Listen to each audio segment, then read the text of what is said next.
Hello, everyone, and welcome to the Kijiji Network, where you don't have to be unified in your thoughts to be unified in your intentions. Today, our show will be about tribalism versus nationalism, and we'll have a few guests on the show to talk to get their takes on tribalism and nationalism and its effects on the African people around the world and the diaspora. We have the leader of the African chess school,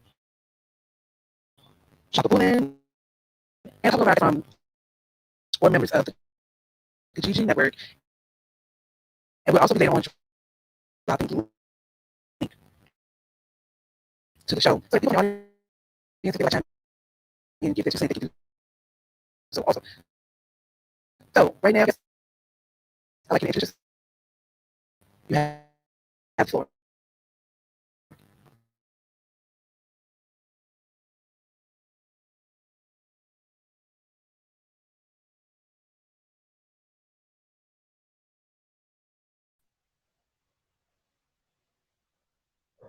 Hello, hello. My name is Manta.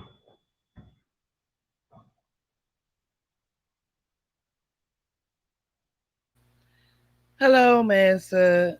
And I think we also have Shaka-Bulan in the audience. Shaka, would you like to introduce yourself before we get started?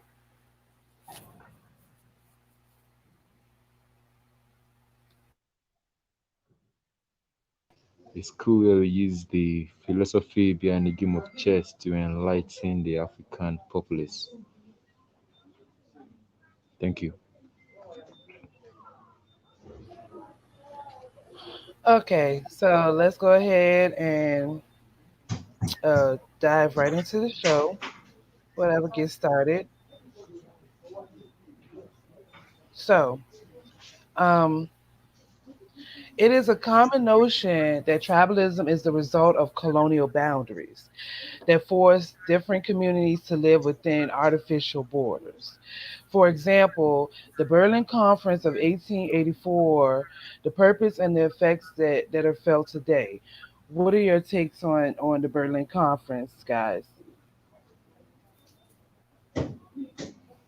Okay, let me go first, Bella. Okay, Thanks for this opportunity.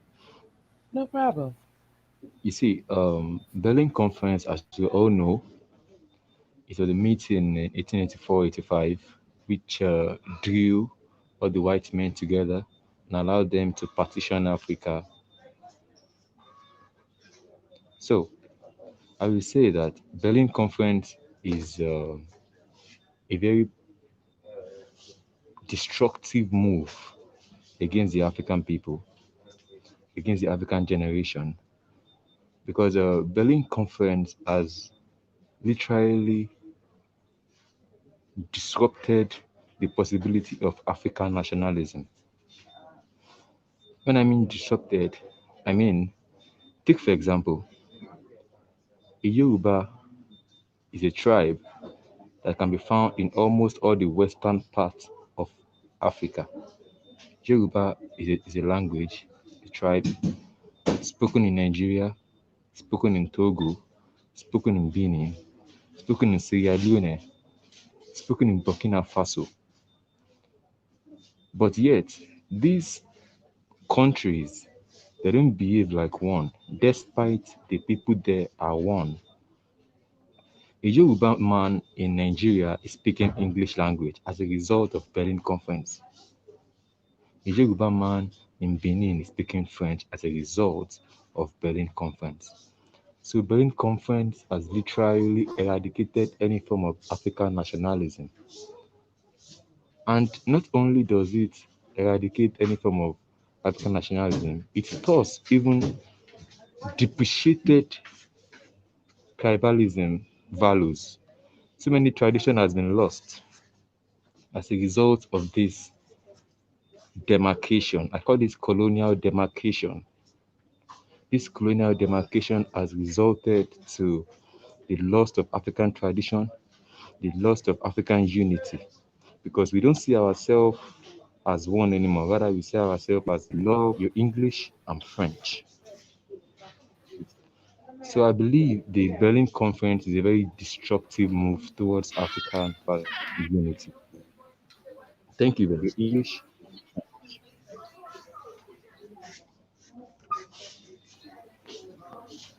Yes, please.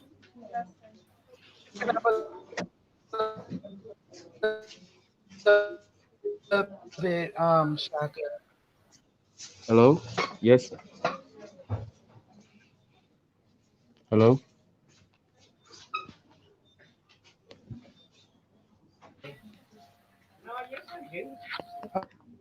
Okay, there you go. You sound better. I was Oh, telling you you were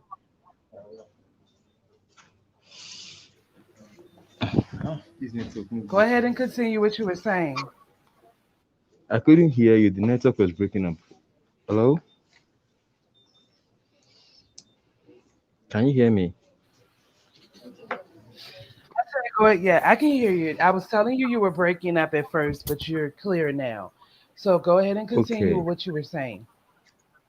I said the Berlin Conference has disrupted African nationalism. It has made the Yoruba in Togo, the Yoruba in Benin, the Yoruba man in Burkina Faso, the Yoruba man in Sierra Leone, the Yoruba man in Nigeria to behave and to have allegiance to their colonial masters because of this demarcation. This colonial demarcation that happened in 1885 Berlin Conference has literally disrupted any form of African nationalism. Because even the Yorubas in all these countries, they don't see themselves as one. Since the Yoruba man in Togo is now speaking French, and the same tribal person in Yoruba is now speaking English, this literally means that we have sold our allegiance to foreign nationalism. We are not claiming African nationalism again. And this is as a result of Berlin Conference, the colonial demarcation. You're absolutely right. I believe that also that because of these borders, um, it further divided the people, and it put many people in tight borders and forced them to fight over, thriving lands. The purpose of the Berlin Conference was for them to control the resources of Africa. And but I would like to ask you, what is your take on the involvement of the royal families, the chiefs, the kings of Africa to help facilitate this European deception? You see, this European deception can be better understood by the African intellectuals because when you want to take a look at the chiefs in Africa right now, the chiefs, the local chiefs, and the kings. Firstly, many of them are not educated, so they don't even know what happened. They don't even have knowledge of the history. So it rests on the new generation or the African intellectuals. I wouldn't point to our leaders because these are not leaders. These are just individuals who are enjoying the exploitation of African people by the white man. They are joining themselves with them. But I would rather say that it is the African intellectuals, the youth, who are better, more enlightened, and know exactly what happened in about 135 years ago.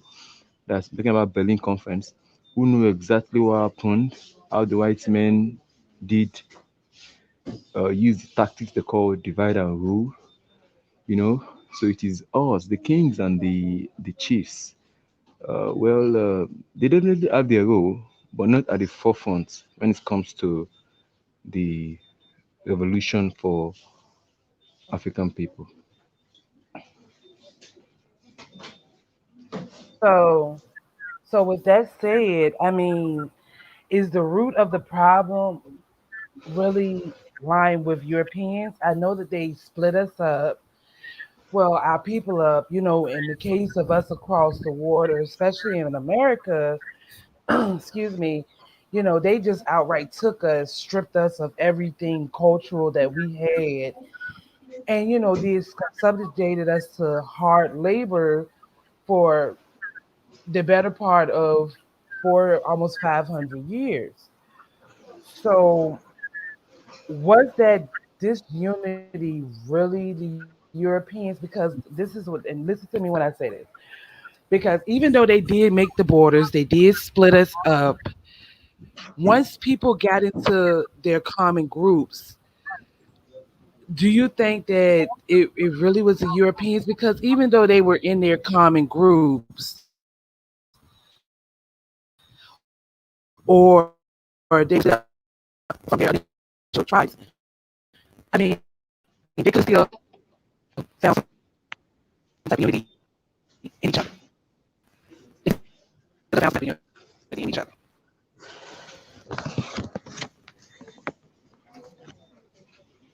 Hello.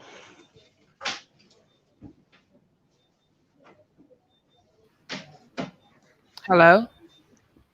I'm back in the show. The network keeps pushing me out. Okay, that's one of the problems and issues in Africa, the network, but that's another show for another time. But did you hear what I said, or do you need me to repeat that? I need you to repeat, ma'am. I said was the root of the problem, not with nationalism, not just tribalism. Do you really think it was the Europeans? And what I said was, hear me out with this. So even though they made the borders in the Berlin Conference and they divided people, with my ancestors, as you know, us across the water in the United States, in the Caribbean, things of that nature, they just outright took us, stripped us of everything cultural, and we had, put us to hard labor and beat us half to death, if not to death sometime, for the better part of 400, almost 500 years. But still, to this day, as a people, even though we're not commonly together, we still live in neighborhoods together. With we might mix and live in neighborhoods that are predominantly white, but for the most part, we still hang together.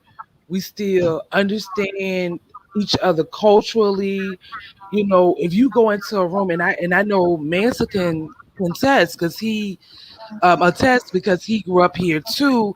Like, let's say you're somewhere and it's mostly white people, but when you see that one black person, you'll be like, oh, there go my brother, there go my sister. Hey, what's up? And we're glad to see each other. Can you agree with that, Mansa? Yeah, for the most part, yeah, absolutely. Yeah, Yeah, I know it's been plenty of times you've been somewhere where it was mostly white people, but then you see somebody black and you feel yeah, more comfortable. yeah. It's, Just it's a you bit don't know nothing easing, about you know. them. Exactly. You don't know nothing about them, but just because they're black and we're in a space that's mostly Exactly. white, it kind of calms your nerves a little bit, right? Yeah, you don't feel so alone, or like you're sticking out too Exactly. much. Exactly. So back to the point that I was making, because I know I'm getting a little more long-winded. So with our division as a people, can we really still blame it on the European? I yield the floor. Um, I guess I'll speak now. I would say yes and no. We have to take responsibility for the actions that we continue to make and continue to perpetrate, because though a lot of the root causes is the European, we're continuing to perpetrate the division on our own. It's almost like we done kind of took over for them. So, like I said, though we could say that the root of the cause was definitely European intervention, we have to take a look at ourselves at the same time and understand that it is us that is continuing this whole cycle of division and chaos.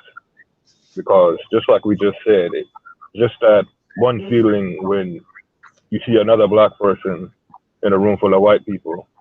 How come it can't be like that when you see a group full of black people? You understand? How come it can't be like that when we all come together in somewhere in a public setting? Why is it always something has to go wrong and we have to end up fighting or killing one another? That's what I don't understand. I feel like we're quick to jump on one another, but when it comes to the real enemies, the real soft and cuddly, I don't like that.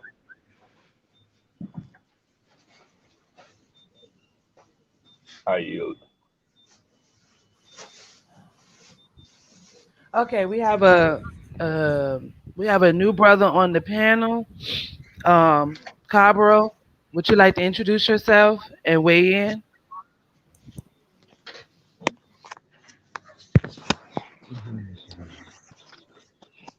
Yeah, good morning to everyone, and good afternoon to those who are listening in from West Africa.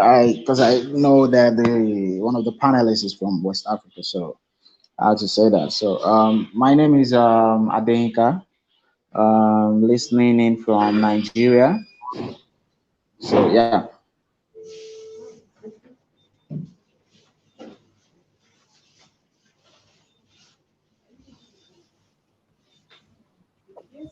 Have you heard the conversation so far? What is your take on what we're No, talking about so? I just joined in now, so I didn't hear much of what was discussed. So maybe you can just give me a brief summary of what was discussed. Okay, basically we just got started. We were talking about the effects of the Berlin Conference. I asked the question that really do we still believe that our main problem is from the Europeans, the division that they caused with splitting up Africa in the Berlin Conference.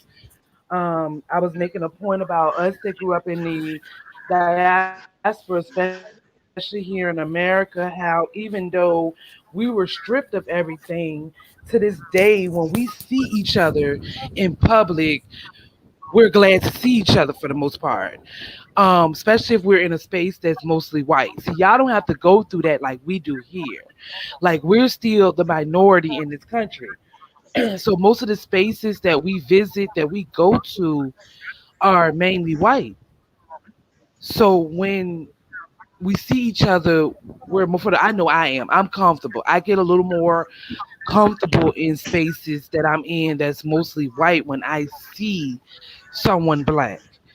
And we still for the most part live around each other. We still for the most part party and socialize with each other. um Most of black people here, the majority of their friends are still black people. So even though we were taken, stripped of everything that we had, we still found a way to coexist amongst mostly ourselves. So that's why I asked the question, can we really, we would be a good example here.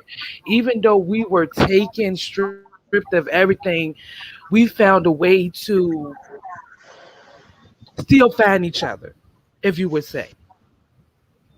So that's why I'm like, is the European really still the problem?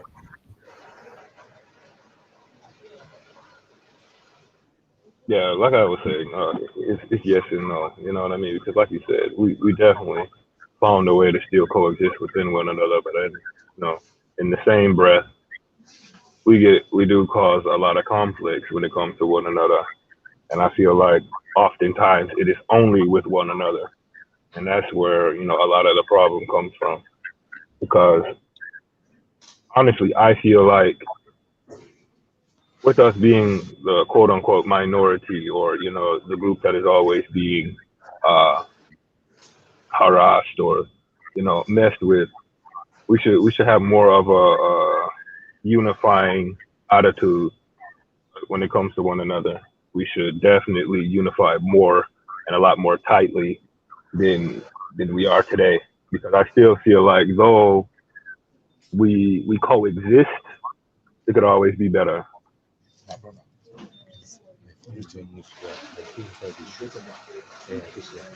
Okay. I guess the question was directed to me as well, right? Yes, it's directed to everyone on the panel. And before you get started, we have a new guest on the Mabia. panel, Eddie Rocksteady. Could you introduce yourself? Yeah, good. Can you hear me now? Hello? Yeah, hello. Yes, I can hear one time. All right. I'm calling from Boss. Barcelona, Spain. Mabia. And my greetings to everybody.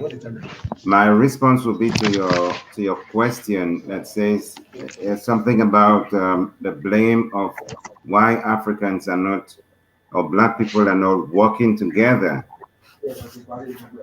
My response to that is that our minds have been confused. Oh, Just as Bob Marley says, our minds is filled with confusion. You see, we have distorted identity.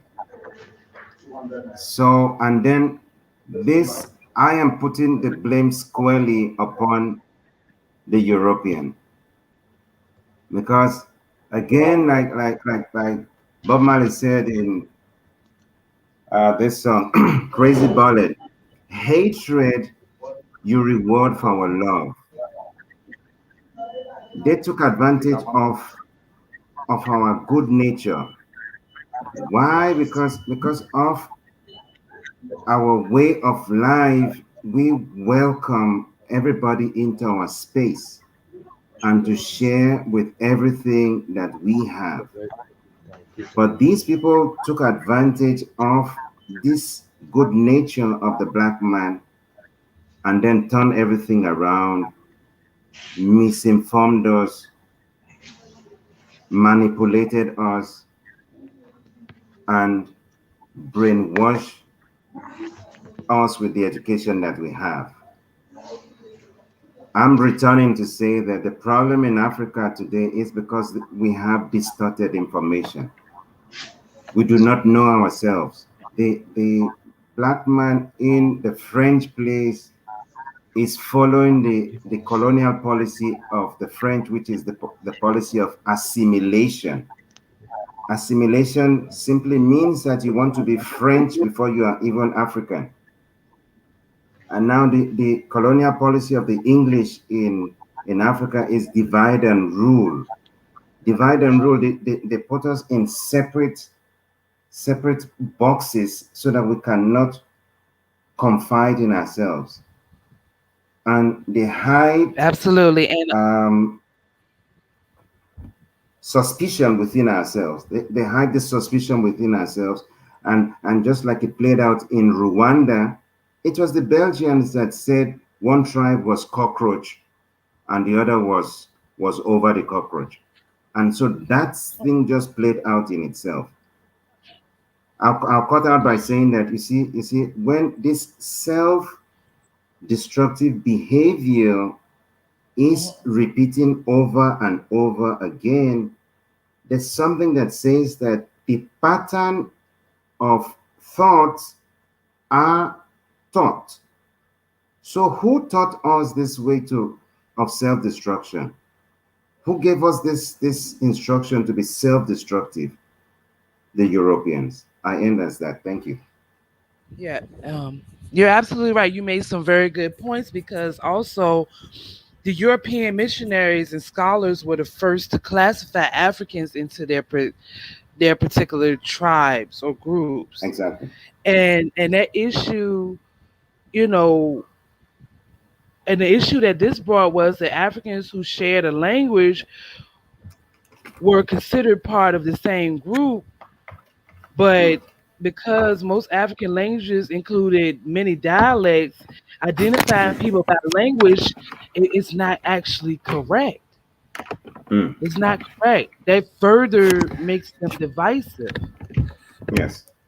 That makes them dividing them into, because that's how they did it. They divided them by the language. But then there's dialects. Like for example, here in America, if you go up north and a black person that grew up north, their dialect and how they say words will be different from if you come to the southern part of the states and Yes. talk to them. And then even the middle part, like for example, I'm from Virginia. But when I was younger, I moved further south to Georgia. And when I talked, they told me I talked too slow.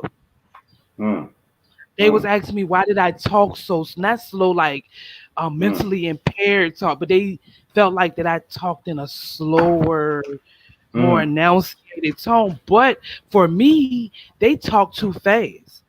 I was mm, always, until I was there for a while, I was always like, okay, could you repeat that?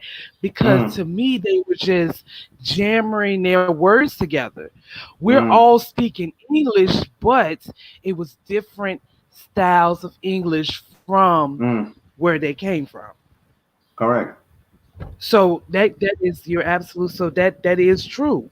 They split us up by into tribes, and then they then split us into tribes because of our languages, but they never accounted into dialects, and that kind of made it a little more, you know, divisive with what they did.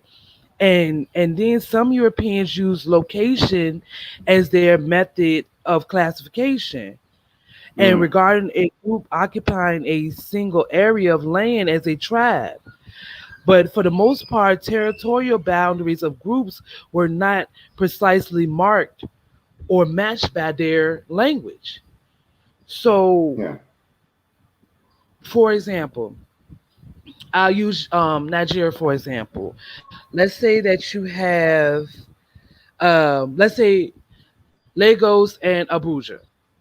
Yes. So all of y'all speak the same language, but because Abuja is farther north, they'll classify that as another country. And then Mm, they'll make Lagos another country, not mm, putting into account that everybody from Lagos to Abuja talk the same language. But now they have created this border between y'all and separated y'all. So you see what I'm saying? yes. Yes. You see, all of those separation. Don't forget that it was for administrative purposes. They needed to make some accounts and straighten up their ledgers and things like that. That it was for administrative purpose to be easy for them to control these black people. That was why the Yeah. separation. That was why it was done like that. It was a method designed to control black people.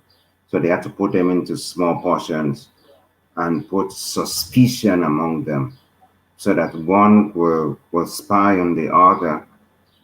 One is a field slave and the other is one is a house slave.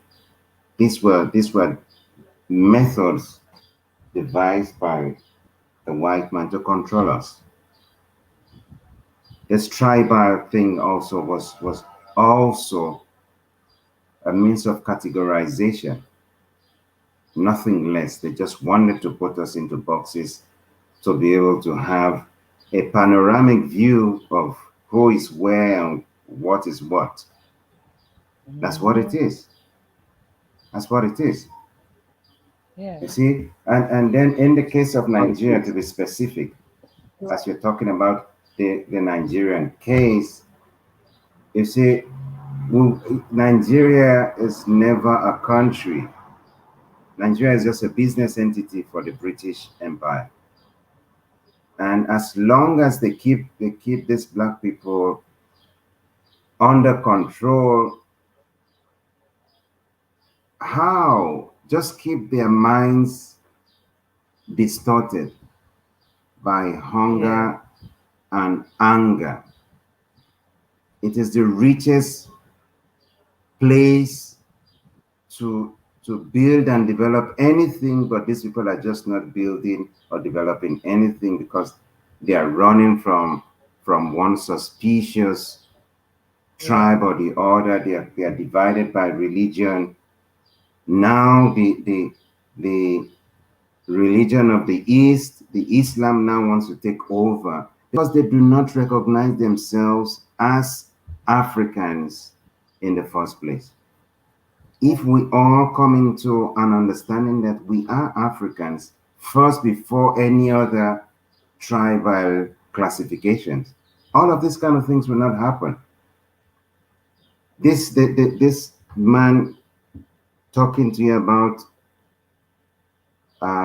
Saudi Arabia and the Islam thing and everything. You see, he doesn't know what you're talking about when when you mention Africa. And this is part of the method we say that the colonial manipulation to keep us separate from each other. Just put arms and religion amongst these people, and then the self-destructive behavior begins. Not anywhere in Africa as of today, well, let's say maybe Rwanda for now has some semblance of peace.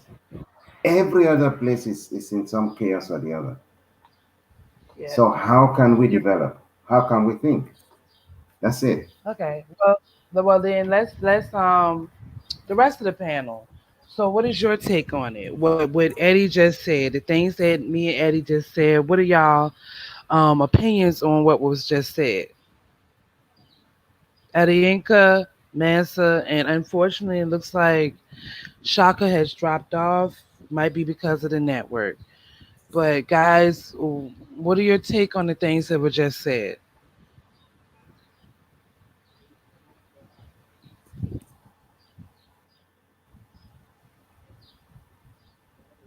Might be having some technical difficulties. I guess he dropped off. That's the African network. You get used to it after a while. But go ahead, Mansa. Put in your 2 cents. What do you think Okay. about the things that were just said? I mean, I agree. You know what I mean? There were a lot of lines and classifications put in very unnecessary places. Um, with that being said, it just kind of all goes back to what I was saying earlier about, you know, us kind of continuing to perpetrate what they started. It's up to us to break those lines. It's up to us to break those barriers and to eliminate those borders. Because they're definitely not going to do it for us. Yes, they're not going to do it for us, but then they have hidden the tools with which we can do it by ourselves. They have twisted the I don't instructions. personally think they hitting them. I Sorry,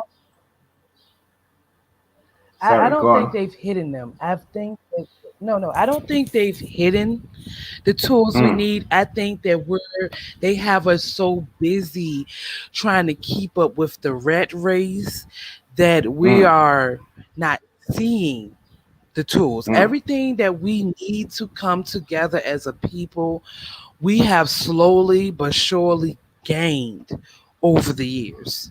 We have. Now, if you would have said this 100 years ago or even 200 years ago, I would have agreed with you. But in this day and Mm, age, we have everything we need to come together, drop our petty differences as a people.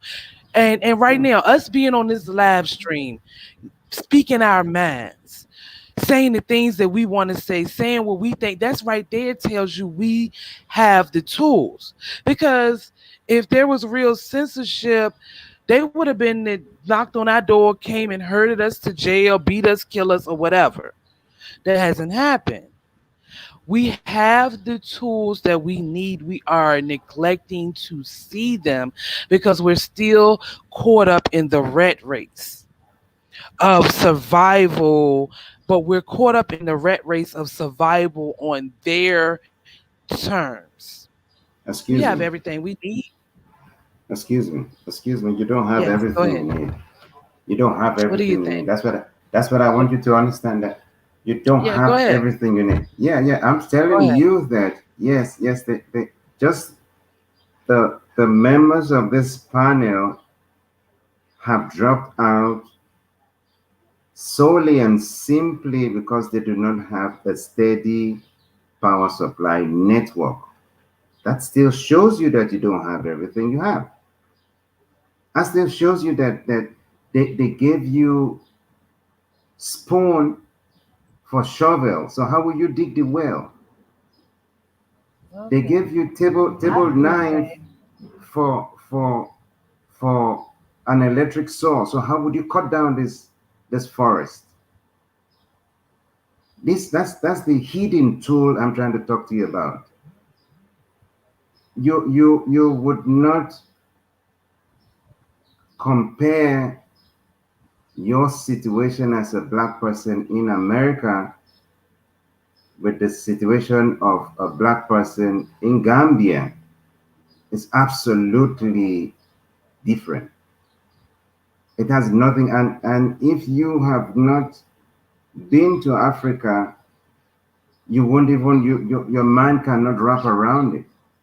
But the most I can show you Oh, right I've been, now is sir. the simple thing I've of been several times. come again.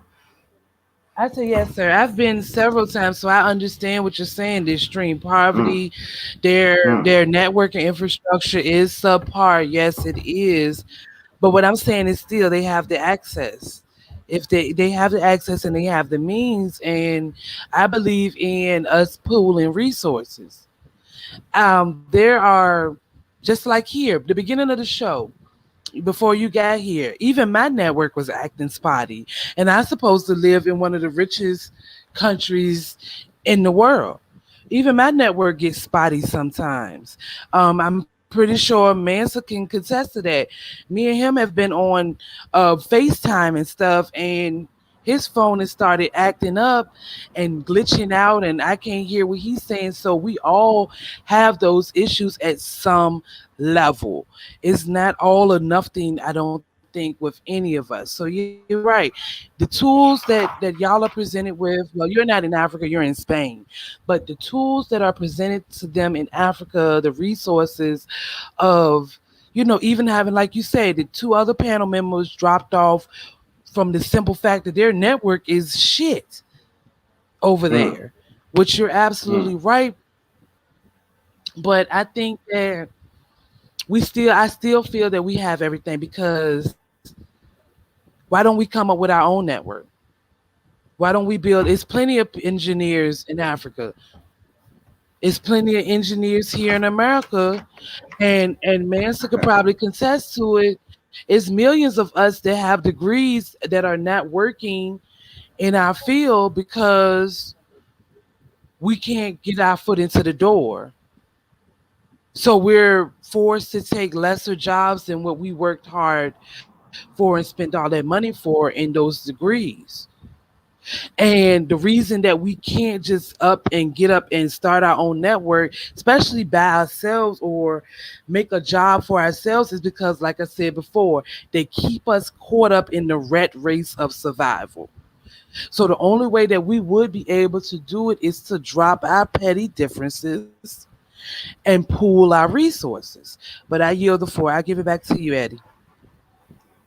Yes, we see what was in response to what you're saying, pulling our resources together. I'm still emphasizing with what I know today, pulling our resources together. Muammar Gaddafi of Libya tried to pull our resources together and they knocked him off. Captain Thomas Sankara of Burkina Faso had the most successful revolution in a black society in recent times. They knocked him off. One in Nigeria that tried was somebody called Murtala Muhammad that wanted to put power into our mind. It's not the resources. We have to start with our mind. Let's know who we are will be the changing point. That reorientation of our mind. If we don't, if just one person is doing it, just same thing as is happening today in Rwanda. Rwanda, the revolution is for the people, not for one man to fight for the people. Let the people know they are fighting, and they will make the fight by themselves. You see, uh, until we come to understand that working together is the only way we can overcome this white supremacy thing. You mentioned something this last time, a moment ago, that we are the minority in America. That's an assumption, I must tell you now. That's part of the manipulation of these white supremacists to make them think that they are more by population. It is contestable. Same thing in Yeah. Nigeria, where they're making the north, the population of the north, the Muslim north, look like they are more populated than the south. And you see that argument just cannot hold because the north is an arid place, arid, tending towards desert.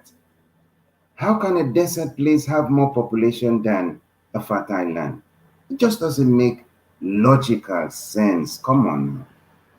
Yeah, I know global versus geographical locations, yes, but globally, we are the minority. Globally. But I'm talking about geographical. Geographical, we are the minority here in America, in North America. South America, probably not. Mexico, Mm, those are melanated people too, even though we don't consider them black. And they don't consider themselves black either. So mm, geographically, Asian. that's what I'm saying. I'm not saying global. I'm saying geographically. Geographically, we are outnumbered here. Globally, yes, as a people, we are not. And I still feel like that we are caught in the rat race of just survival. And it will take education. So I don't totally disagree with you with what you're saying, Eddie. I do not. You're right. It takes education. We need to relearn who we are, who we were, and our place in this world, and what is our purpose. mm, So you're absolutely right. Education is going to take it, but we also need to pull our resources. Like, okay, for example, how many farmers do you know? How many electricians do you know? How many scientists do you know? Like, if we wasn't caught in just surviving on our own, which you got to understand that white culture is an individualistic culture, a capitalistic culture. It doesn't teach common law and community like versus our African traditional beliefs was mm, community, mm, camaraderie, things of that mm, nature, whereas it's cause and effect, and individualism is the society we're trying to live in, the society we were put in. So everybody is on this every man for their self thing. mm. And until we get past that, we're just spinning tires. We're running in place. And welcome back, Adayinka. I yield the floor. Um, I guess I'll say a couple words. So when I think about minority, I think about it more from a economical or just I don't know. I don't know if you could say sociological, but definitely economical standpoint. Like we, the median salary of a white family compared to a black family is atrocious. It's or I should say the gap is atrocious. So when I think about minority, I don't necessarily think about population because when it comes to the overall population of the entire planet, we outnumber everybody. Okay. The next group The next group will probably be like Asians, and then Okay. you have Asians and all their little, you know what I mean, and then you have whites and all their little offspring. So, but we definitely outnumber everybody on the planet as Mm. far as a numbers standpoint. So that's why it's even more frustrating because it's like if you go to these neighborhoods that we live in, we're so jam packed. Mm. We are extremely jam packed. There are so many of us that it's honestly ridiculous, but there's so many of us that are displaced and disenfranchised that you don't really notice that it's easy to think that you are like a minority from a population standpoint because there's not enough of you being seen in a light in which we are actually doing something. We're kind of all like, for the majority of us, we're just caught in survival mode. When I say the majority of us, I mean like 80 to 90% of us is caught in strictly survival mode, just Mm. looking to pay the next bill. Absolutely. So Mm. when Exactly. when you're caught in a position like that, it's understandable why certain things wouldn't be like necessarily on your mind because all you're thinking about is how you're going to eat and feed your kids and all that good shit, But and from that, it breeds a lot of negativity and negative thoughts and actions. You do things that you probably would normally do if you were in the same position as, say, white people. We have to work 3 times as hard just to get the normal amount of things, and that normal amount of things for us it's still very, very minimal when it comes to the general standpoint of how everything should be. If everything was on an even playing field, then this entire world would be a lot different. And you'll be able to see who's truly superior Right. or the most productive or smartest or whatever the case may be. Because you look all over Africa, you look all over America, you look all over where our people are, you find geniuses. You find geniuses. Almost everything that we can look at around today, we probably created it or started the blueprint for it, the original blueprint. Yeah. So there is nothing here that does not have our ingenuity in it. There is nothing here that does not have our resources in it. So that's the frustrating part about it because we have all these skills, we have the ingenuity, we have the genius. We're just distracted. Mm. Yep. Completely. That's what I was saying. You put it very We were never eloquently, dumb. Nancy. You put it very elegantly. Mm. Mm. Very elegantly, yes. Yes. Mm. Okay, so Yeah. uh, welcome back, Shaka. Do you have anything to say so far? Yes, yes, I have something to You say, but I'd like there? to know the question. Sorry, guys. Sorry, I was out. Yeah, go ahead. Yes, we can hear you. Go ahead.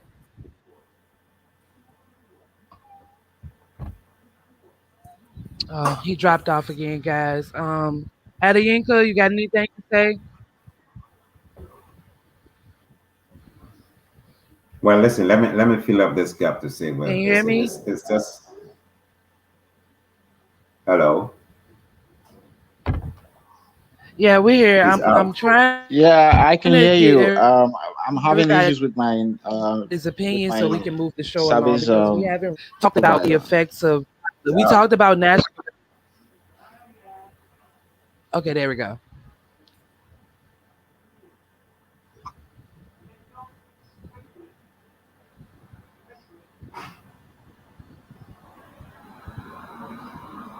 Hello? Yeah, this network is still spotty. Well, like you said, Yeah, Eddie, one of the can you hear me now? frustrations of trying to connect. Yeah, I can hear you now. Okay, so yeah, I was going to say that there was a question you asked earlier about the Berlin conference and if it has We can hear you if it barely. ha- oh shit. Maybe someone else should just go ahead and I will see. I'll just call. I'll talk when my network is strong enough to hold this conversation. You see, again, this is part of I the can hear you frustration. now. Still keep. Keep talking. I can hear you now. Keep talking before it mess up. Oh my goodness.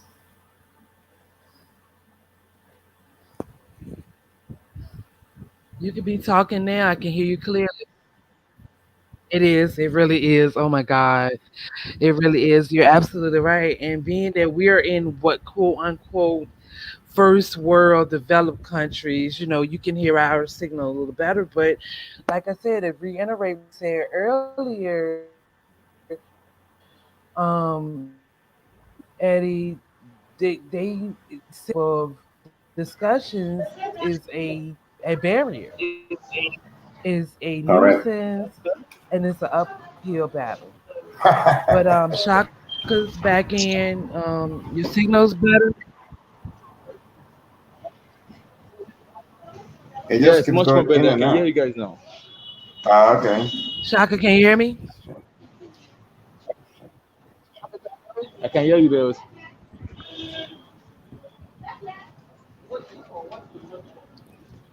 We're here, Shaka. Go ahead and say what you got to say, baby. Okay, I'd like to know what's the point of discussion, so I won't Ah. be talking out of point.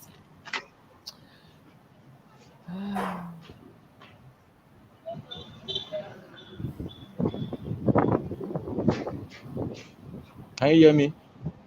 Yes, sir. We can. Hello? Go ahead.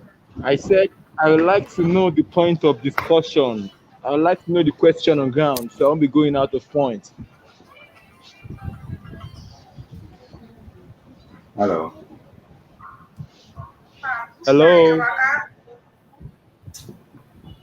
Oh my goodness.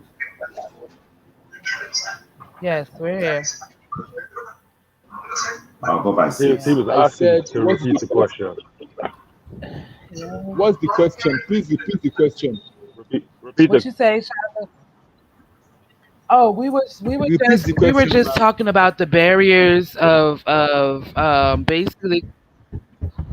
It wasn't per se really a question. We were just talking about the barriers that we have as a people of coming together. I said, for example, just to give you a rough thing, I said that our main barrier is not pooling our resources and we're distracted. We're distracted by just living, um, caught up in the rat race. Whereas Eddie said that he doesn't really feel that it is us pooling our resources and we don't have the resources because I feel like that we have everything that we need to come together as a people and make our situation better. Eddie doesn't feel exactly that way. So we were just basically going over that. Okay, I was trying to get everybody's okay, opinion before we really moved on to the tribalism, um, really talking about tribalism and its effects. okay. Well, as regards, maybe we have everything we need for a change in Africa. Uh, I will say we have everything we need, but we are not using it. We are not maximizing what we have. Talk of, I said we have everything we need in Africa, but we are not maximizing it. We are not using some. I would like to place an example. The example I would like to place is uh, the mental status of African people.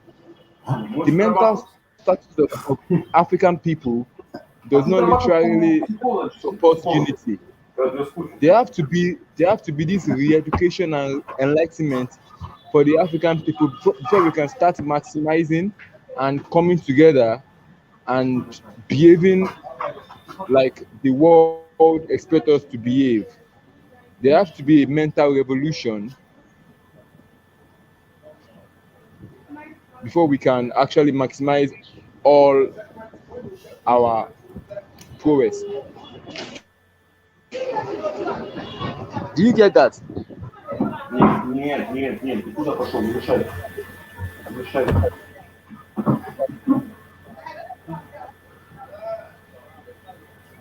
I Hello. Hello. I don't know. Maybe anybody heard that. Uh-oh. Yes. Yeah, I hear you. Okay. Yeah, I heard you. Um, Go on, brother. Mhm. Speak on. all right, all right, all right. Yeah, I was just gonna kind of tag on to what you said. Yeah, I agree. Well, I feel like we honestly had everything that we needed for a long time. I feel like as soon as we noticed that we were supposed to be quote unquote progressing and we still didn't go anywhere, we, everything should have clicked right then and there that there's something that needs to be done. Um, I feel like we had a few people in our times who tried to do things, and yes, they were unfortunately taken off. But I feel like honestly, it's because there were so few people that were actually serious about change and revolution that it was easy to target them. If you had the masses who are all on the same accord or note, it would be a lot harder to just target people and ruin the morale of the people in general because we're all on the same thing. Totally. You understand what I mean? So Totally. Totally. if you have millions of Malcolm X's or Khalid Mohammeds or Marcus Garveys or Patrice Exactly. Lumumbas or Exactly. Fela Kutis, Yes. you understand what I mean? And we were all on the same accord each and every day. It would be a lot harder to try to target quote unquote leaders because we're all leaders. Mhm. We're all about it. Exactly. So it's going to just have to be an all out war. And if they want all out war, then they're going to have to worry about ruining their precious kings too. So everything that they care about, their little paradise on this earth, they're going to have to ruin that too because we're everywhere. We are everywhere. Mm-hmm. Mm-hmm. Mm-hmm. So if we were But to that just wake goes up to and be what like, listen, we're not going to take this anymore, then it'll be over. You know, you know, what you said is right. That if we have millions of Malcolm X, millions of Muhammad Ali, millions of men like that, it will make so much difference. Now, I want to tell of this example. Take for example the subunits in every area. If the youth come together to talk about revolution, to enlighten themselves, I can tell you that in every area in Nigeria, because I live in Nigeria, Lagos. So in every particular area, when there is a talk of revolution or change, we find out that not everyone, not every youth in that particular settings will even agree. Take for example, Exactly. 10 youths are talking about change and revolution. Five of them are supportive, five of them are non-supportive. You know, So we are still battling with so many exactly. things. We are still I feel battling like with so many if things. we, Some are not even enlightened. Some doesn't even know what I some doesn't honestly even know feel like what's this. going on. If Some we doesn't even know spend, what happened in the past. if we spent as much time focusing on Go on, bro. actual revolution and change as we do this whole trend culture and following the trends, then we would have got probably progressed a long time ago. I feel like a lot of our energy is spent. If it's not spent in survival mode, it's just spent in foolishness. Everything we do is Hmm. meaningless.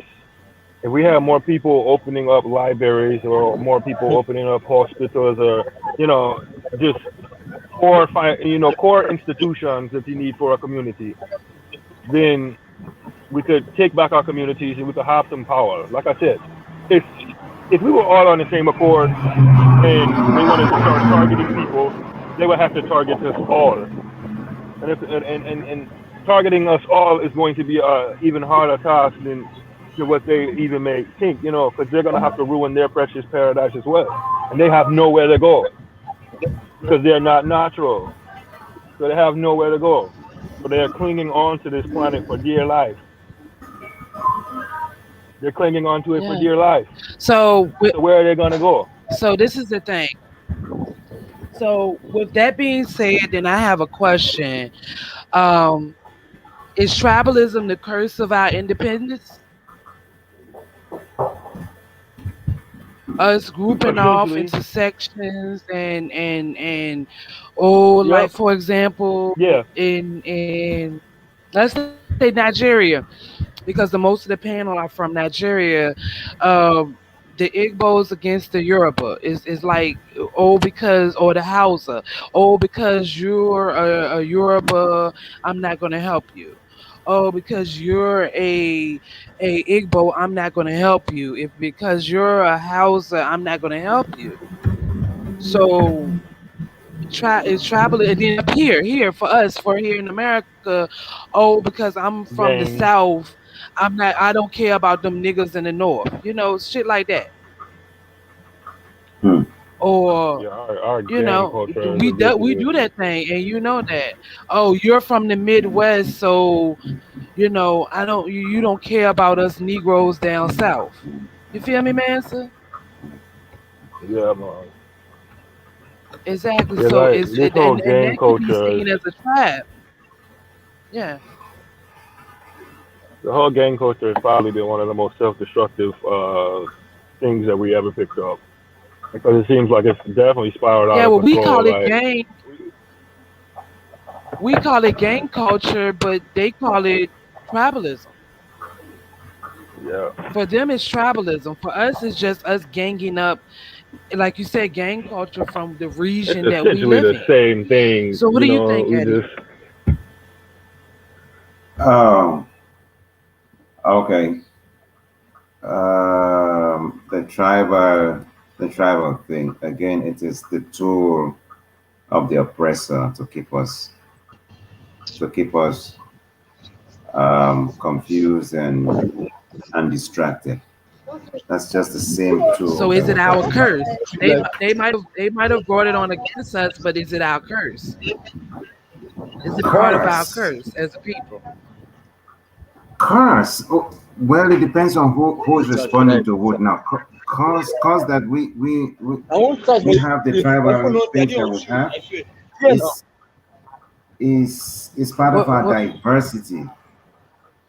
It's our diversity. They're just using these things against us. Yes, Please let me charge my phone. Let me charge it. I'm doing the show. that's it. Okay. So you think it's not? You don't think? Okay, but our current tribes, like we were talking about earlier, even down to what we considered certain tribes today, are rooted in European missionary and scholar classifications. Even what we consider Yeah, tribes, yeah, yeah, what we call ourselves, is still yes. rooted in European missionary and scholar classification. So that's why I asked, is tribalism a curse of our independence? Of course. You see, we're just repeating the self-destructive behavior that was implanted into us. As simple as that. This was a design to keep us self-destructive, and we're just repeating it over and over again. That's all I'll say about that. That's Okay. it. Okay, well then let me ask you this. So from my understanding, but y'all correct me if I'm wrong. I'm gonna just ask a couple of questions. So the Hausa, that is, I think I'm saying it right, that's in the north of Nigeria, of what is considered Nigeria, are they not the ones that control most of the oil? No, Yes or no? no, They're not? no. Then who controls the oil, in what group or nationality mainly controls the oil in the north? There's no oil in the north. There's oil from the south. The oil is in There's the a south. I thought the oil was in the north. I am sorry. no, That's why I asked y'all to correct me if I was wrong. So who no. controls the oil? If the oil is in the south, who controls the oil? There's an invading tribe, the Fulani. The Fulani Fulani. have There you go. Okay. the Fulani has come that comes from somewhere far to the west of Nigeria, and they have now come to dominate the Hausas in Nigeria, and these people are nomads, and now they have possessed all the government apparatus in Nigeria right now, Okay. Okay, and so with that they being are said, Islamic by their instructions. Go on. okay, so with that being said, then who allowed them to come in and take over? Was it the government? Now listen. That's what I'm trying to tell you now, Because and this is because it. a okay, go Listen. ahead. Because Excuse me. I this is what I let me get my thought out. Let me get my thought out, and then you answer me. So this is Sorry. what my thought, my train of thought was going to. No, you're okay, Eddie.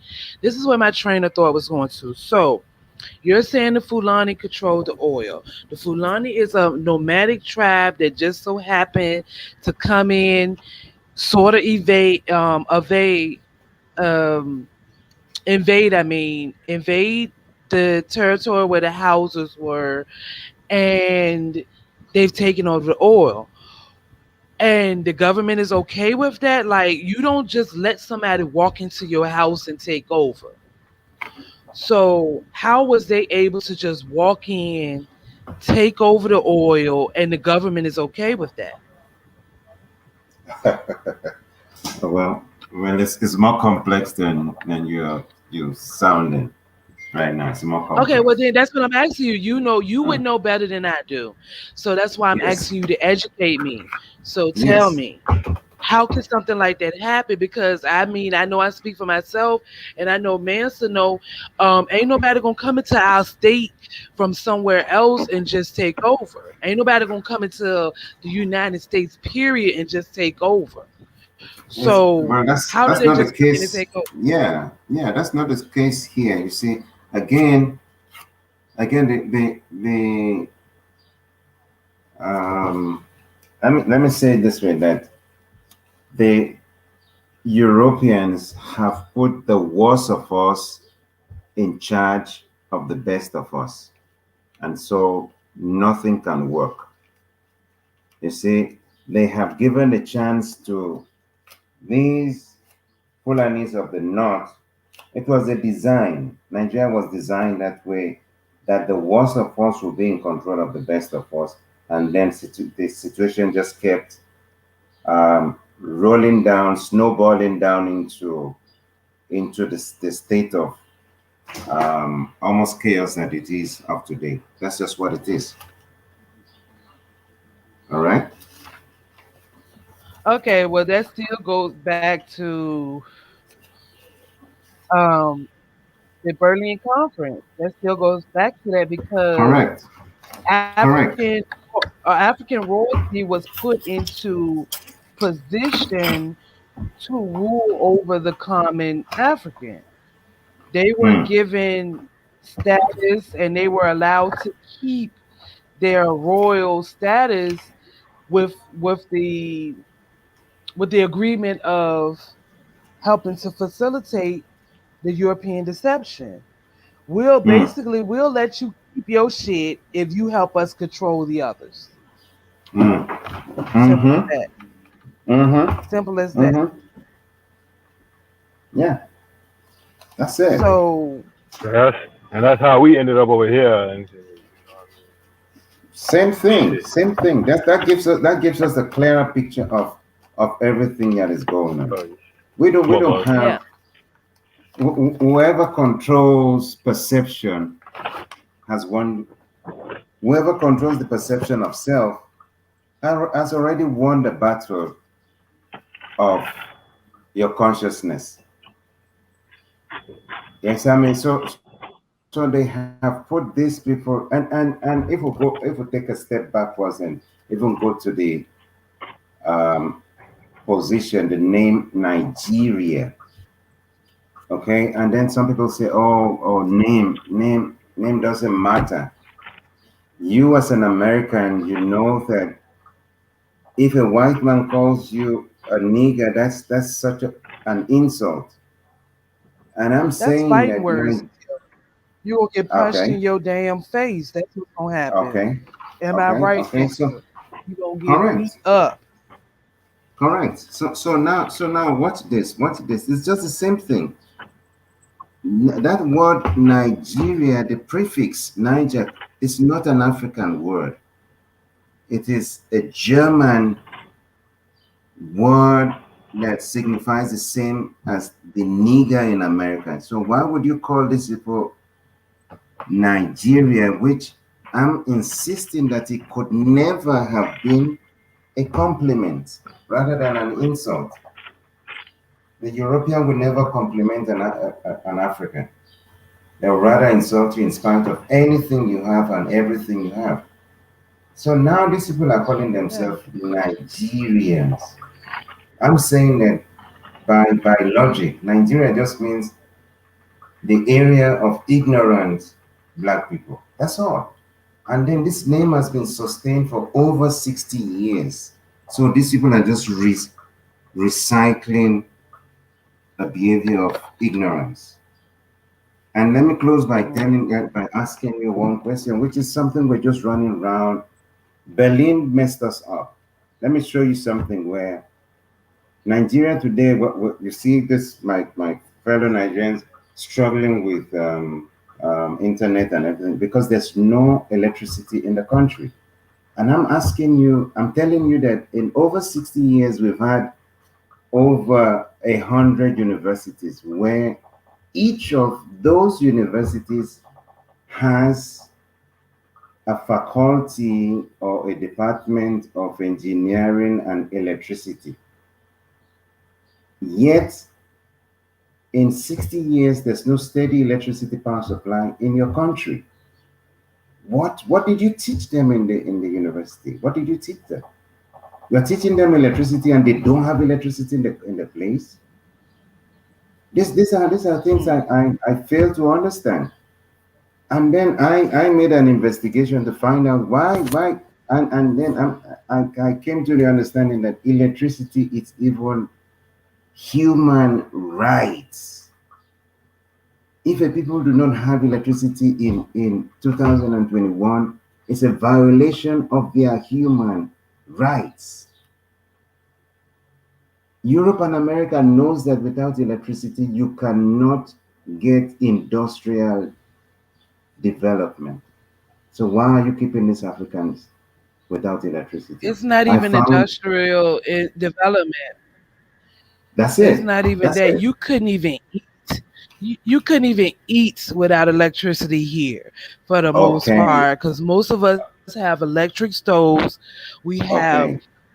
refrigerators, and if the lights go out, your food go bad, and we don't have the most of us don't have the capability to farm our own food, so people start to starve.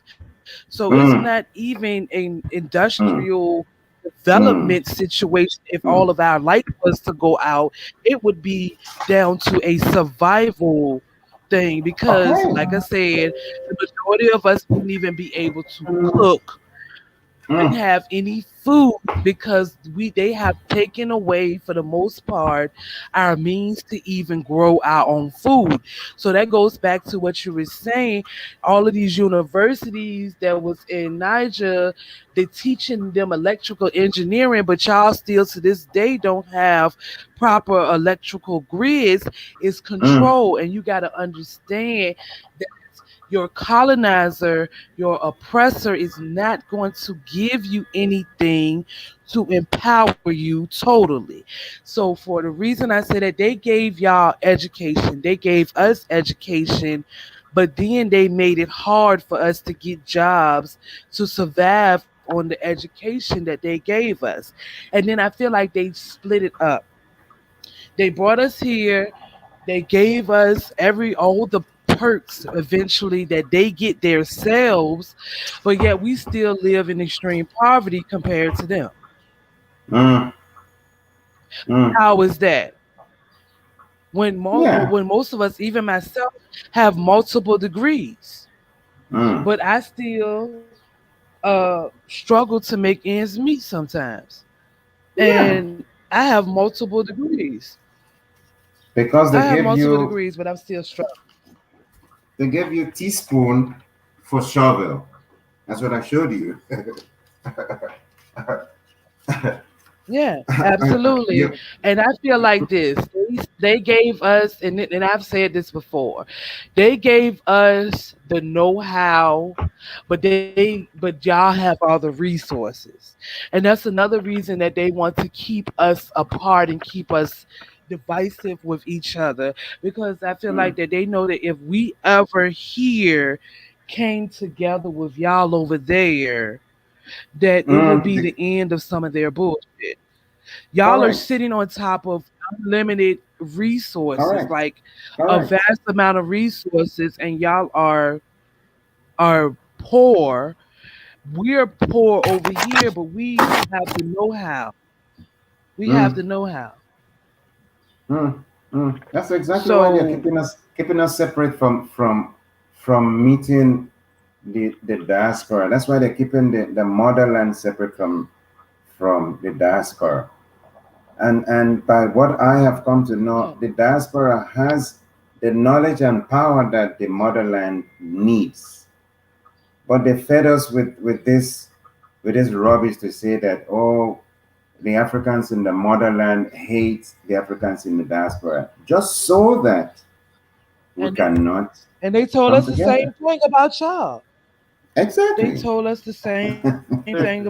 Y'all hate us. They told us y'all Mm, eat people, y'all cannibals, mm, y'all mm, extremely poor, y'all live in mud huts, mm, y'all do voodoo and juju and all of these things, mm, and y'all mm. gonna kill us if we come over there. And they told us Oh all of my those God. things to keep us All right. separated because they know that if we are to ever come together and drop our petty differences, that Mm. we would be able The to game is contend over for with them. them. And and then that's why I do not follow or um approve of these um what they call itself F these foundational black they feel like that we are well we are oh after all of these years I can't say we do have differences. We are kind of a different people. We're kind of our own tribe, but we're all African in Mm. ancestry. And those foundational Black American Negroes, as I call them, feel like Mm. they have to separate themselves because then fuck them, we in it for ourselves, and they don't understand the discord that they are sowing.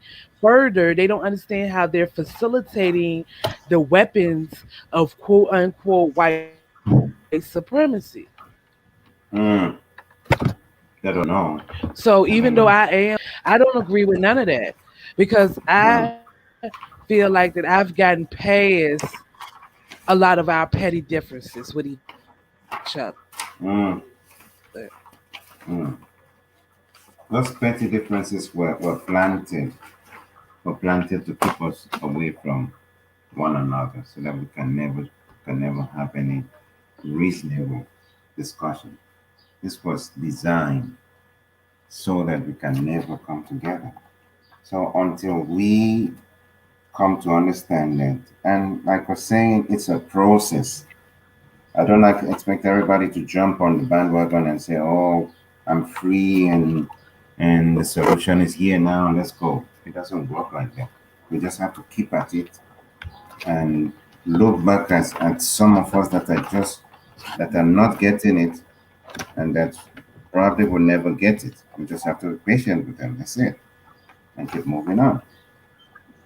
You know. See, here's my whole thing. Um, I don't know. I feel like going back to what you and Bella were saying earlier about us being, a little bit different. The difference is, or at least to me, I would say, I'm back, y'all. um, My bad, but go ahead. no problem, no problem.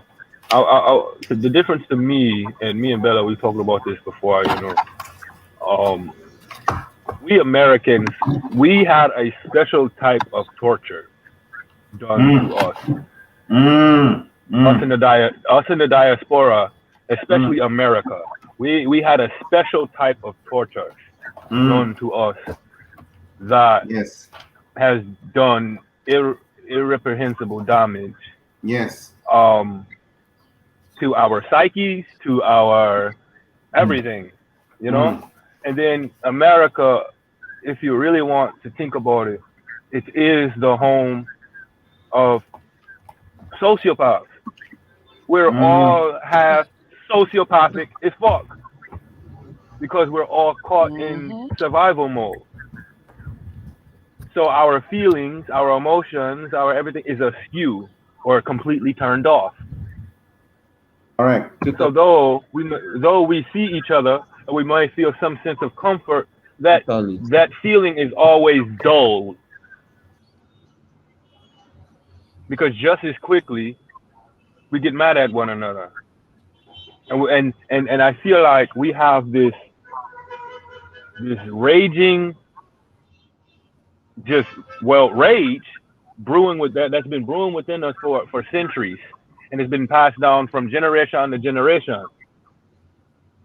And because we're so clipped up together, and we're so jam packed together, soon as we get mad, who's the first one we're going to take it out on? You're not going to drive to another person's neighborhood and go find them. You're going to attack who's close to you, and who happens to be close to us nine Mm. times out of ten is each other. So everything from design, Yeah. from where we're placed, how we're placed, you understand, the conditions we're put in, and the conditions we have to face, you understand. On top of everything that we've already dealt with, time and time before, it's all culminating together, and we're all literal walking volcanoes, just waiting to erupt on one another because that's all we see 90% of the time.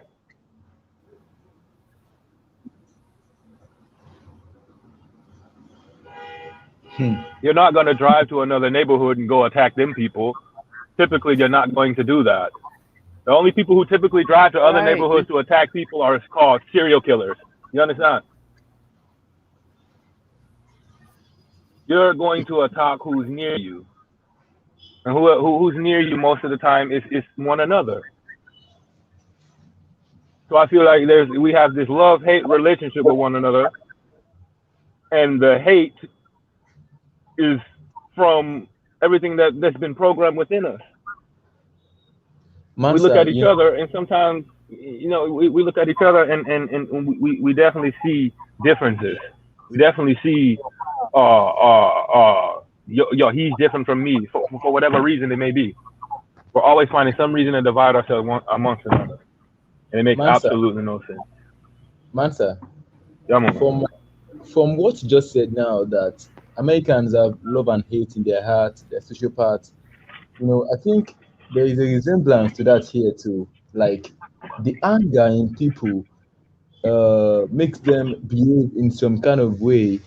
The anger as a result of our own anger, our own hate, is as a result of poverty and our deadly living condition. You see, I don't think people are happy here. So I would rather say there is extreme hate here.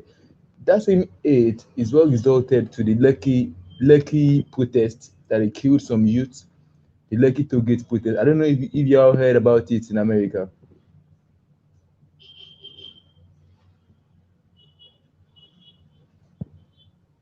Not sure, man. Not sure. You Go know, on. Go on.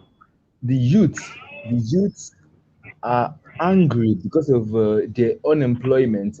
You go into the streets and you see youth shouting. They are having a conversation, but they can't talk without shouting. Then you start wondering why so much energy. I mean, the misplaced priorities. You see youth fighting themselves. All sort of behaviors is as a result of the deadly living condition that has turned up It's, inside and become like a frustration. I feel like it's like this, man. You know, I feel like no matter what, in this rat race, no matter how distracted we are, subconsciously, we know we're being distracted. We know we're being fucked with. We know we're being, you understand what I'm saying? Sent off. We know this. And and we know that we're playing along. We know that. We know that we could be fighting back, but we're not. You understand? So your spirit is always telling you this is wrong, but you're trying to convince yourself that it's not and that it's normal, and it's literally tearing you apart. So that's why you're so mad. That's why you're so angry, and that's why you're gonna attack your brother or your sister, because you have generation after generation of torture and bullshit and harassment being downloaded into you. And then, with this new energy coming on the planet, it's getting hotter and hotter. You're getting charged up. What do you think is going to happen? Because you're playing a game. You're playing a game.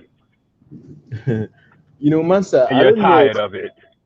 I don't know. There was a time I went off. So, but there's this particular question that Bella raised, and I would like us to go back to that question.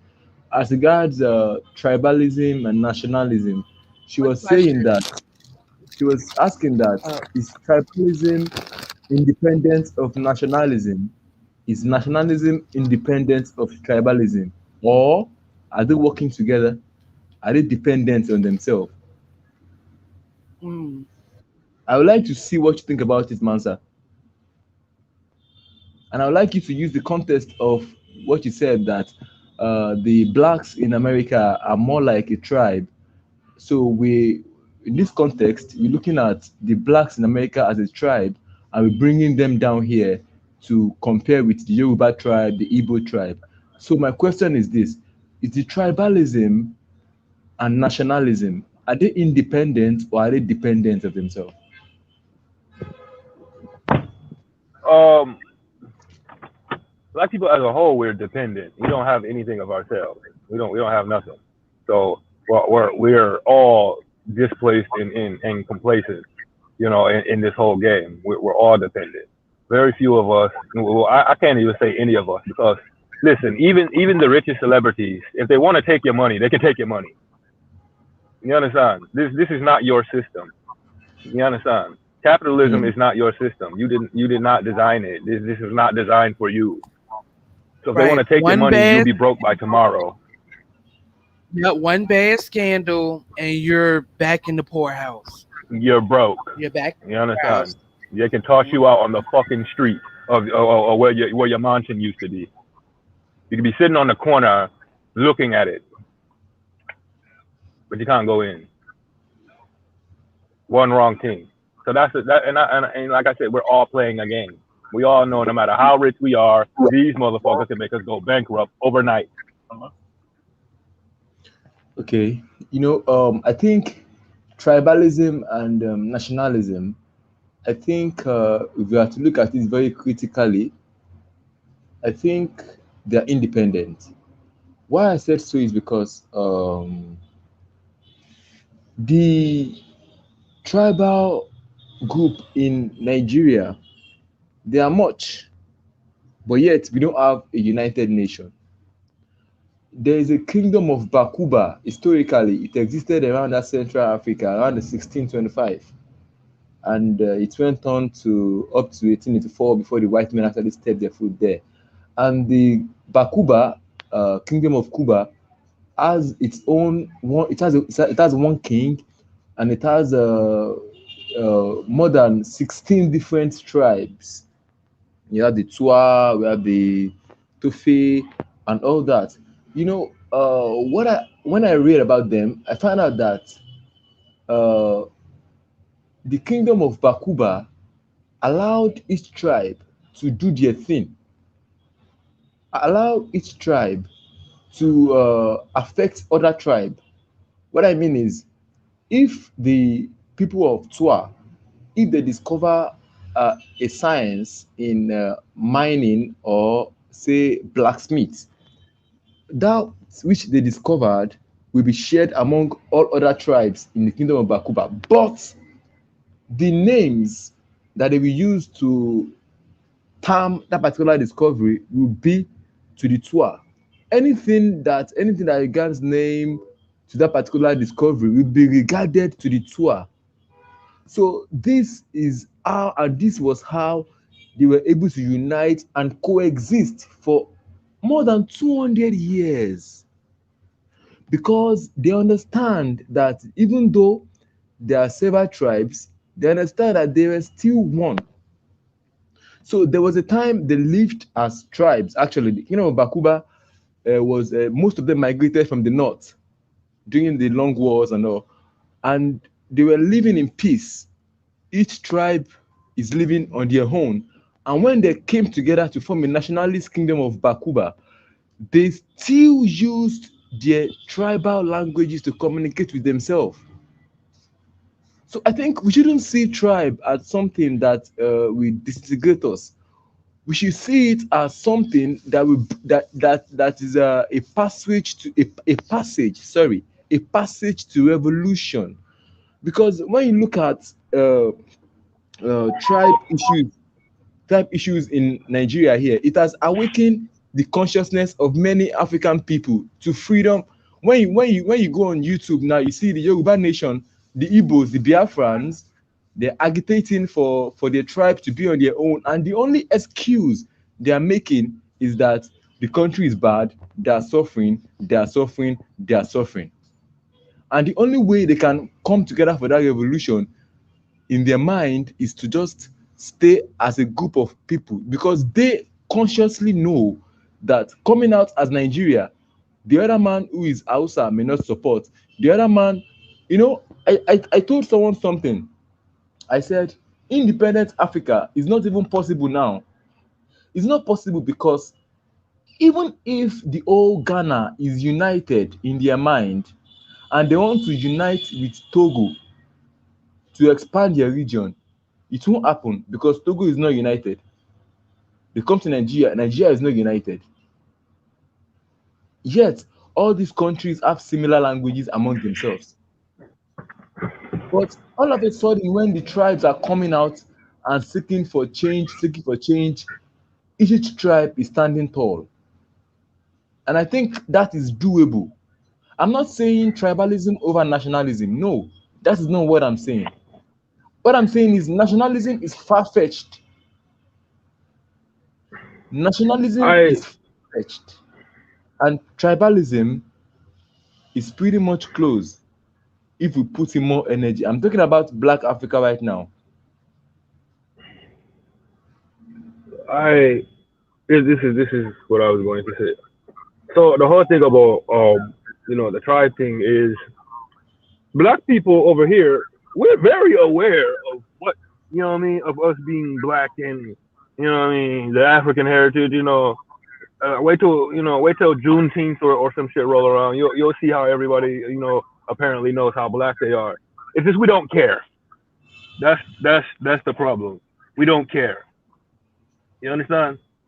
So that's where we keep running into the issue. We will have marches about how black we are, and then go home and shoot each other. We just don't care.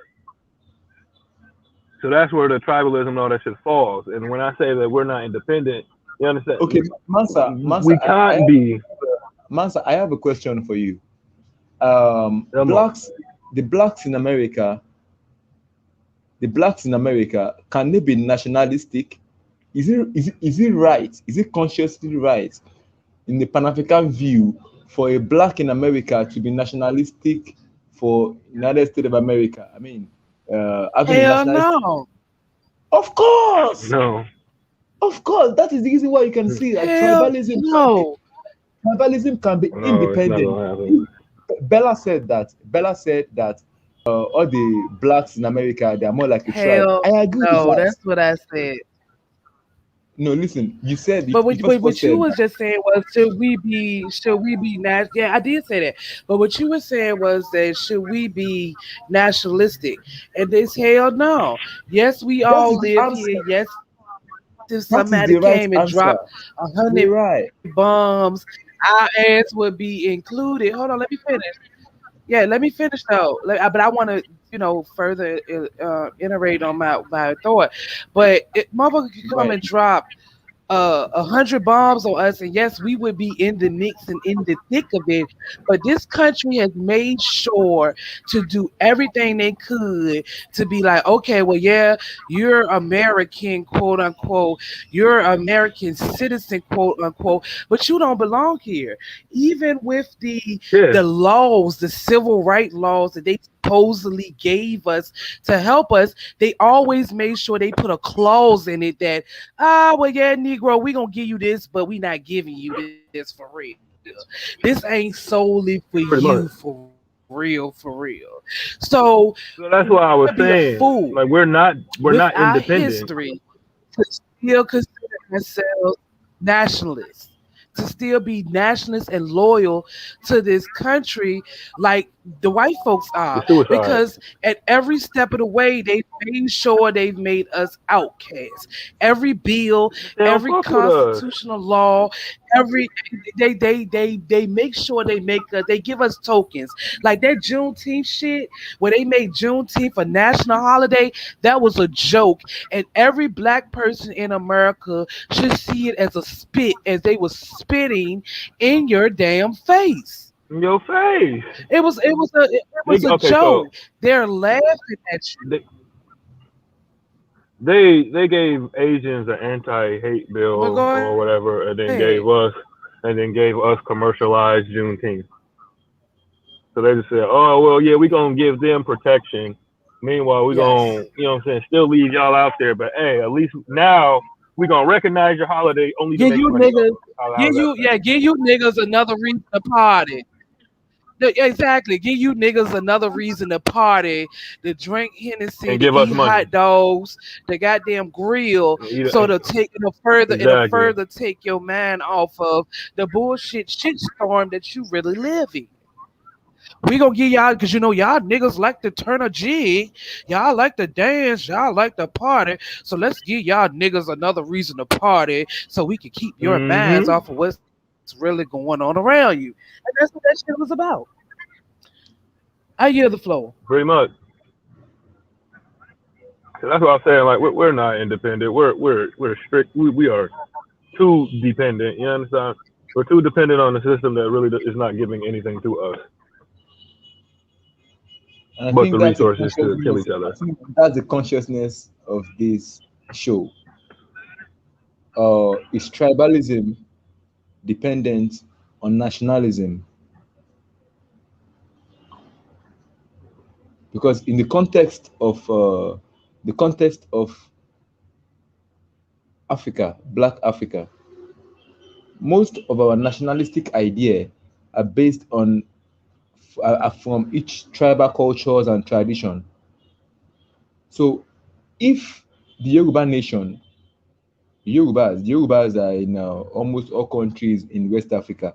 If the nations are agitating, the Biafrans are agitating.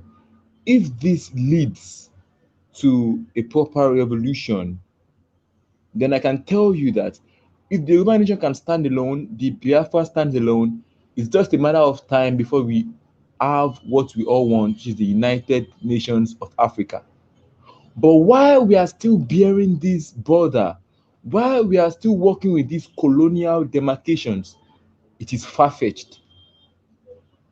Before I never always wanted it to be like this. I never always wanted it to be like Yorubas going their way, each tribe going their way. But the consciousness now is that this country has eaten up that any small thing, the whole thing will just scatter. You know?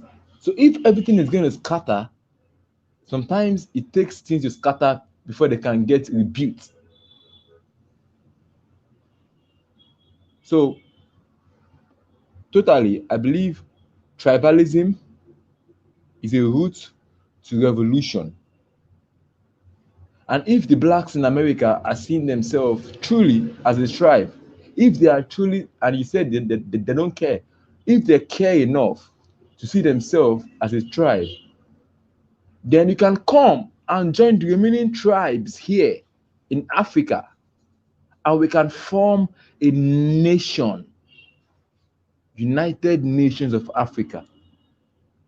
If the tribes of blacks in Asia will come home, then we can form, they come home and they join the tribes here.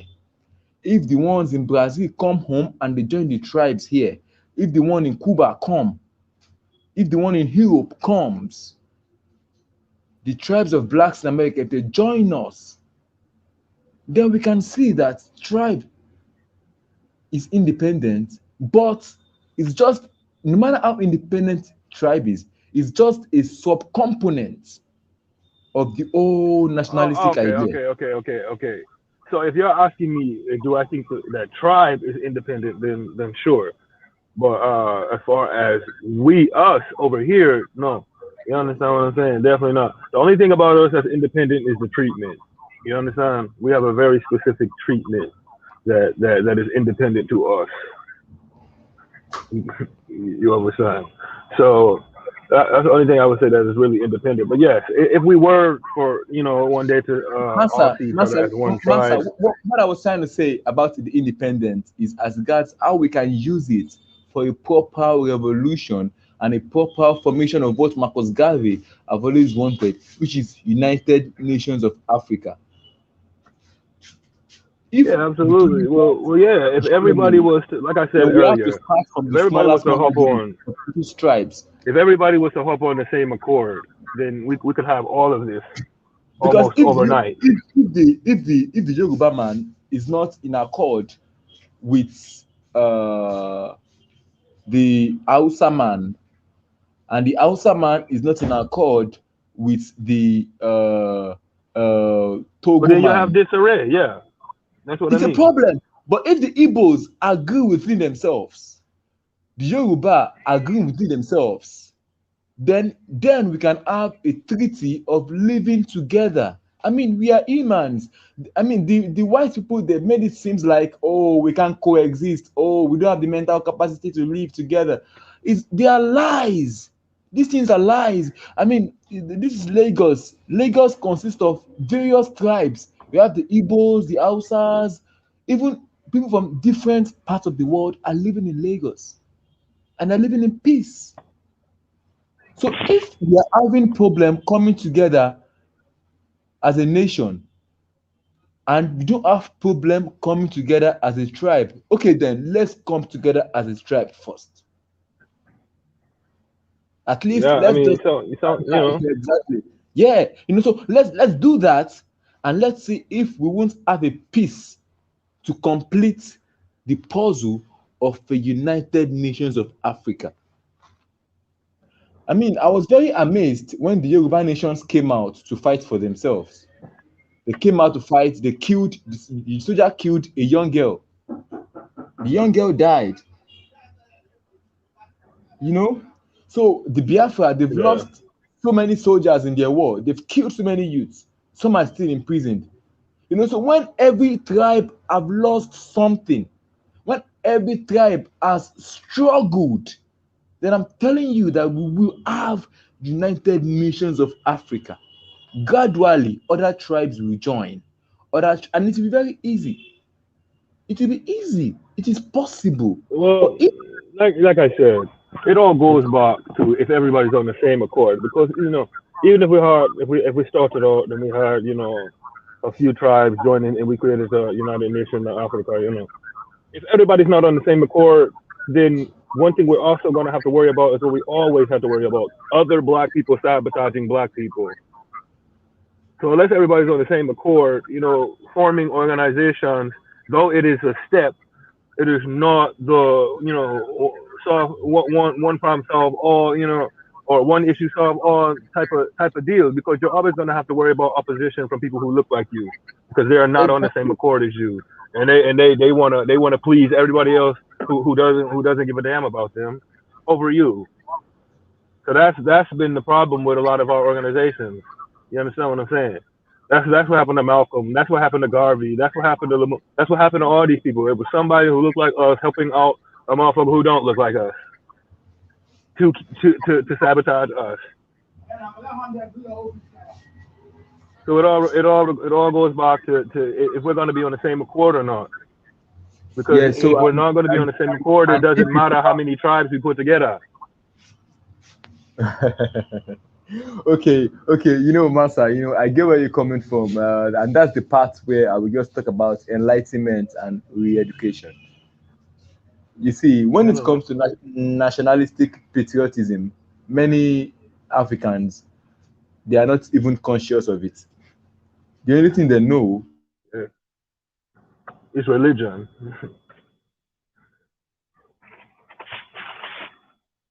That's all they know.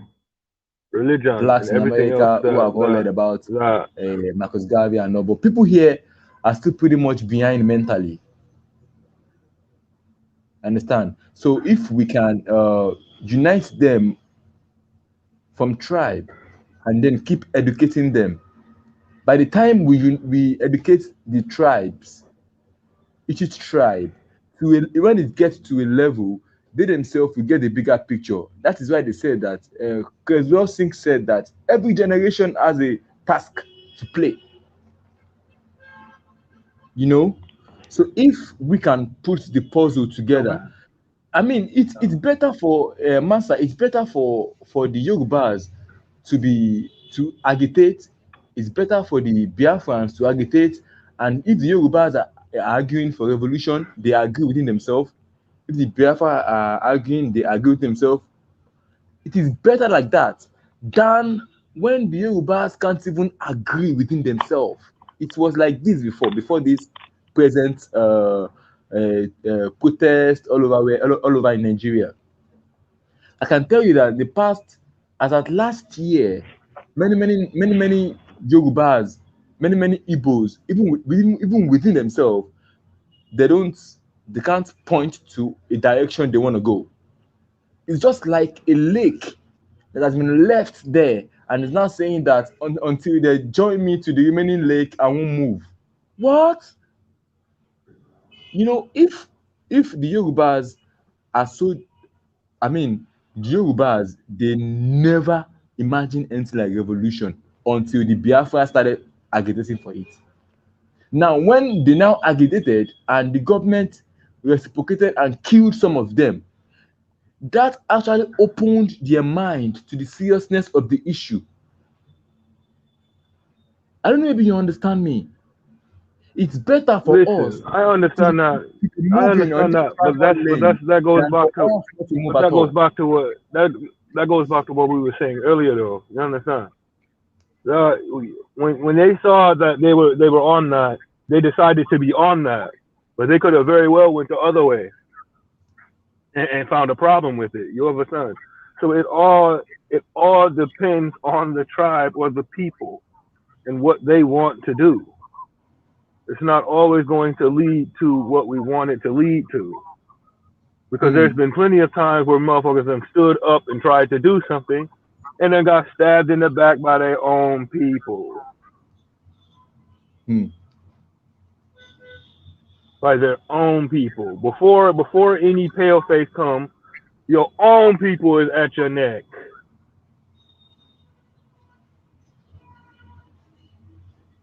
So Yeah, I we understand that. would have to get lucky. We would have to be lucky enough to be able to inspire people over and over and over and over again.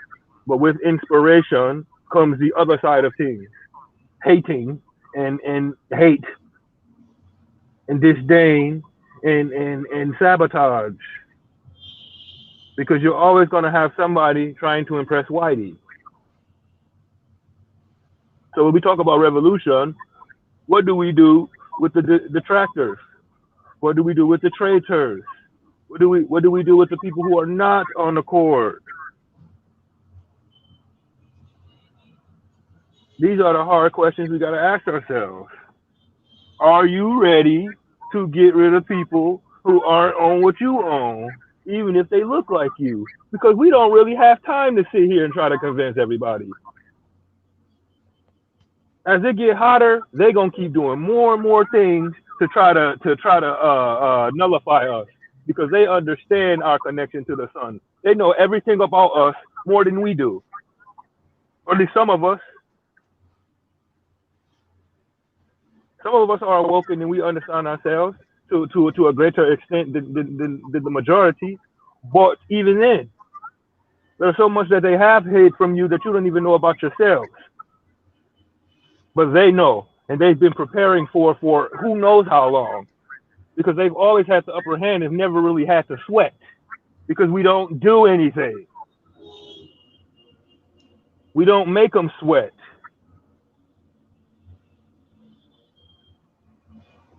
because it's not enough of us hopping on the same accord.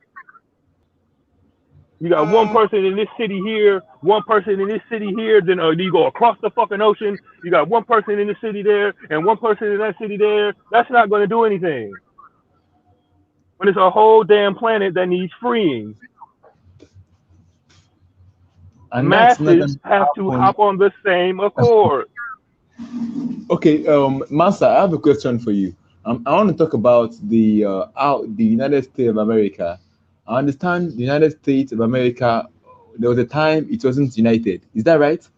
There was a time when it was about just They're not. what? It's never been united. Of course. Even before they started bearing the name USA, there was a time where it was just about some white heads, some red heads, and then they wipe off the red heads, and then the white heads started having issues with themselves. Spain versus Europe and all, and Spain versus England, England versus. Am I right? Look, I don't really know because I don't really believe all of the American history. So I don't really believe that white people are really fighting against themselves. I think they was fighting us and don't want to tell us. So I think a lot of these wars where they're claiming that they were fighting their own people, it doesn't really make any sense because why would they do that? No, When the it does. whole goal, since they met you, is to suppress you, why would they fight each other? No, it does make sense because you have to understand that, like you said, that if we have an agenda and later on we don't know where it will turn out and how it will turn out. So I would rather say that instead of us as black people in America, black people in Europe, black people in Asia, black people in Africa, instead of us to be looking and fighting for one United Nations of Africa, just like that, that we involve what's going on in Burundi. But you have to understand that something is there are so many demarcations that the white man has made in Africa, so many border, so many colonial demarcation, and in each of these colonial demarcation, there is a division and there's still a war going on there. So if no matter how united we might be in Nigeria now, I'm sure if you go to Mali for a united front, it will take, let's say, another 100 years for that to be possible. But if each tribal, if the Biafra stand and they fight for the revolution, and the Yoruba nation stand and they fight for the revolution, I can tell you that that particular thing will affect Yorubas in Brazil, it will affect Yorubas in Cuba, it will affect Yorubas in even in Central Africa, it will affect Yorubas everywhere in the world. Do you understand where I'm coming from? Listen, And I that's why, already said that I and that understand. will I gradually. understand what you're getting at. It's always going to be a chain reaction. It's always going to be a chain reaction. But like I said, that's the positive side. You understand? There's always going to be the other side. It's too many of us. You understand? There's too many Yeah. of us that are too deep rooted into our ways, too deep rooted into what outsiders have taught us. Think about Africa, for example. You can pull up a map of Africa and say Africa by religion, and when you look at the map of Africa, you're not gonna see a fucking African religion on there. You're gonna see Islam, you're gonna see Christianity, you're gonna see Buddhism, you're gonna see Hinduism, you're gonna see everything that is not fucking you. And we talk about die hard Christians, die hard Muslims, die hard. You understand what I mean? Who don't want to hear shit we got to say. So what are you going to do about them? Okay, what you just said now, I think I like that. You're trying to align the tribal and the religious indoctrination. because it's not our problem is not only tribal. Our problem has a lot to do with religious indoctrination. Because look at Buhari now. After the Buhari, the president of Nigeria, after is trying to bring out the Fulani on top of all the Yoruba people, he now Uh-oh. Blood clot.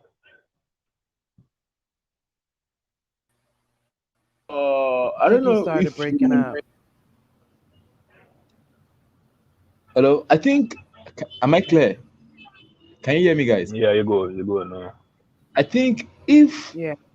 I think this is another advantage to the tribal revolution, because if each tribe is now fighting for a revolution, I think that in itself has a way of If, reducing if, if, religion. if, if, if, if, if, No, you listen to my point if first. each tribe.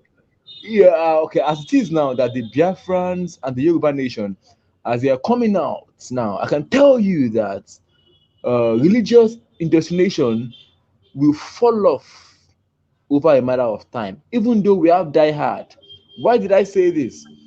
When the Yoruba nation protested, the Ogboni, the video is on YouTube. You can watch after this. Just search on YouTube, search like protest in Ojota, Lagos. It was 2 days ago.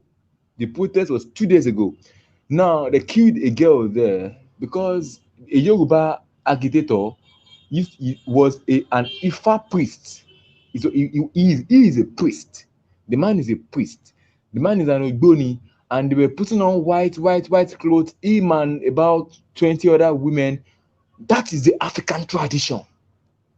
Can you see that the Yoruba agitating for revolution has in itself brought out our cultural behaviors? They didn't go out there protesting in Gucci shirt or protesting in Versace shirt.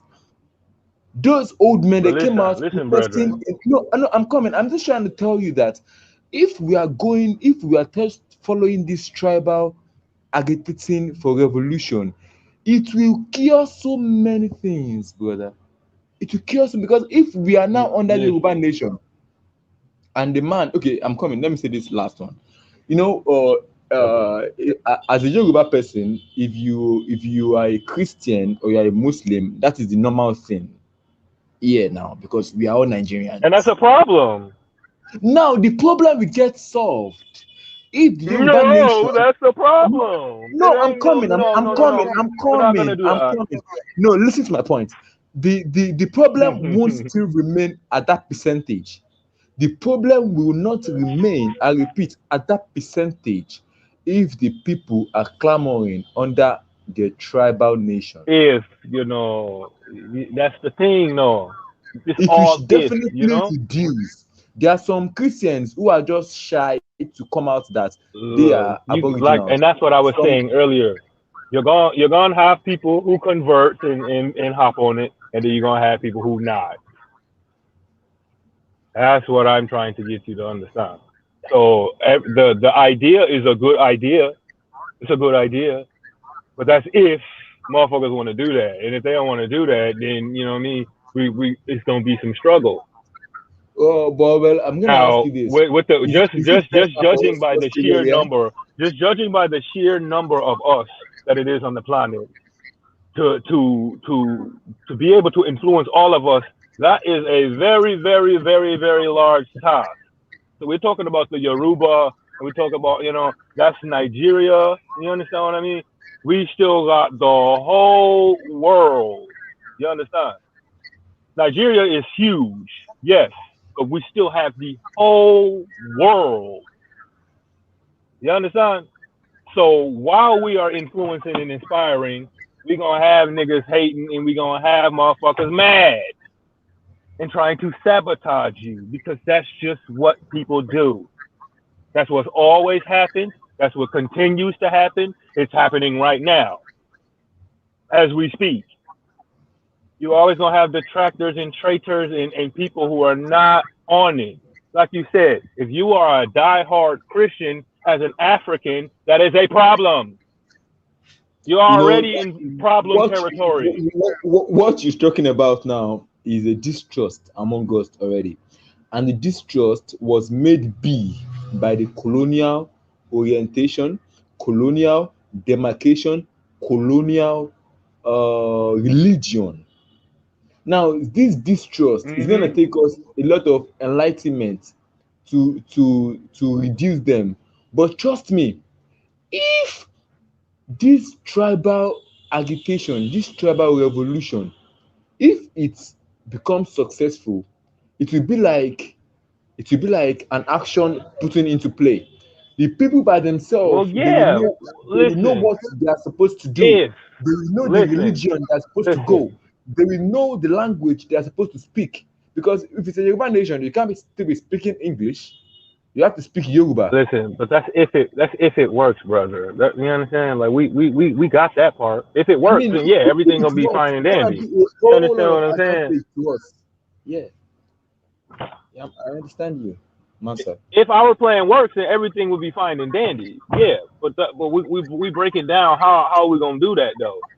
That's what we're supposed to be talking about. We're not just really supposed to be talking about the end result. We're talking Okay, about how we gonna get to the end result, dealing with the people how that we we got. how are we gonna get to the end result? I think we should talk about that on a new event Exactly. show, How are we gonna? because You that is a understand? real How we gonna? topic. That's what I'm talking about. That's what I'm How talking we about. I'm talking gonna about how are we gonna how get there when with the the people that process? we have, Yeah, with the people that yeah, we know, and the people. You understand what I'm saying? yeah. I understand it, bro. How do we get there? Not if it works. If it works, then yeah, we good. But that's if it It's just works. like a chess But game. what are we gonna do to It's like make it work? Because we got some okay, people who we know already off jump ain't with us. So what do we do about them? Mansa. What you're saying Because now they are is a like problem. even if the masses of Nigeria are so scattered and unidentified. Now, let's say tribalism is trying to make us identify ourselves that, okay, tribal people, we are people of the same people, we are still blacks, but we are of this tribe, you are of this tribe. And just because of that demarcation, a lot of European orientation will fall off. Now, since we've agreed on that, now How? how this tribal move will result One to second though. How?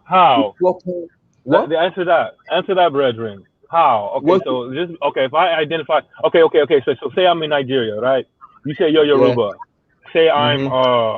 Igbo. Igbo, I'm Igbo, right? Biafra, So you Biafra, yeah. identify yourself. So we be like, all right, yeah, we black, we Okay, African, but you okay, Hausa or you Yoruba and I'm Igbo. How does that okay. make the whiteness?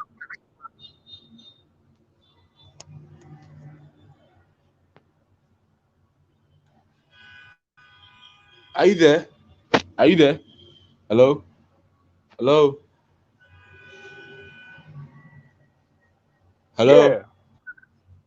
You said Hello.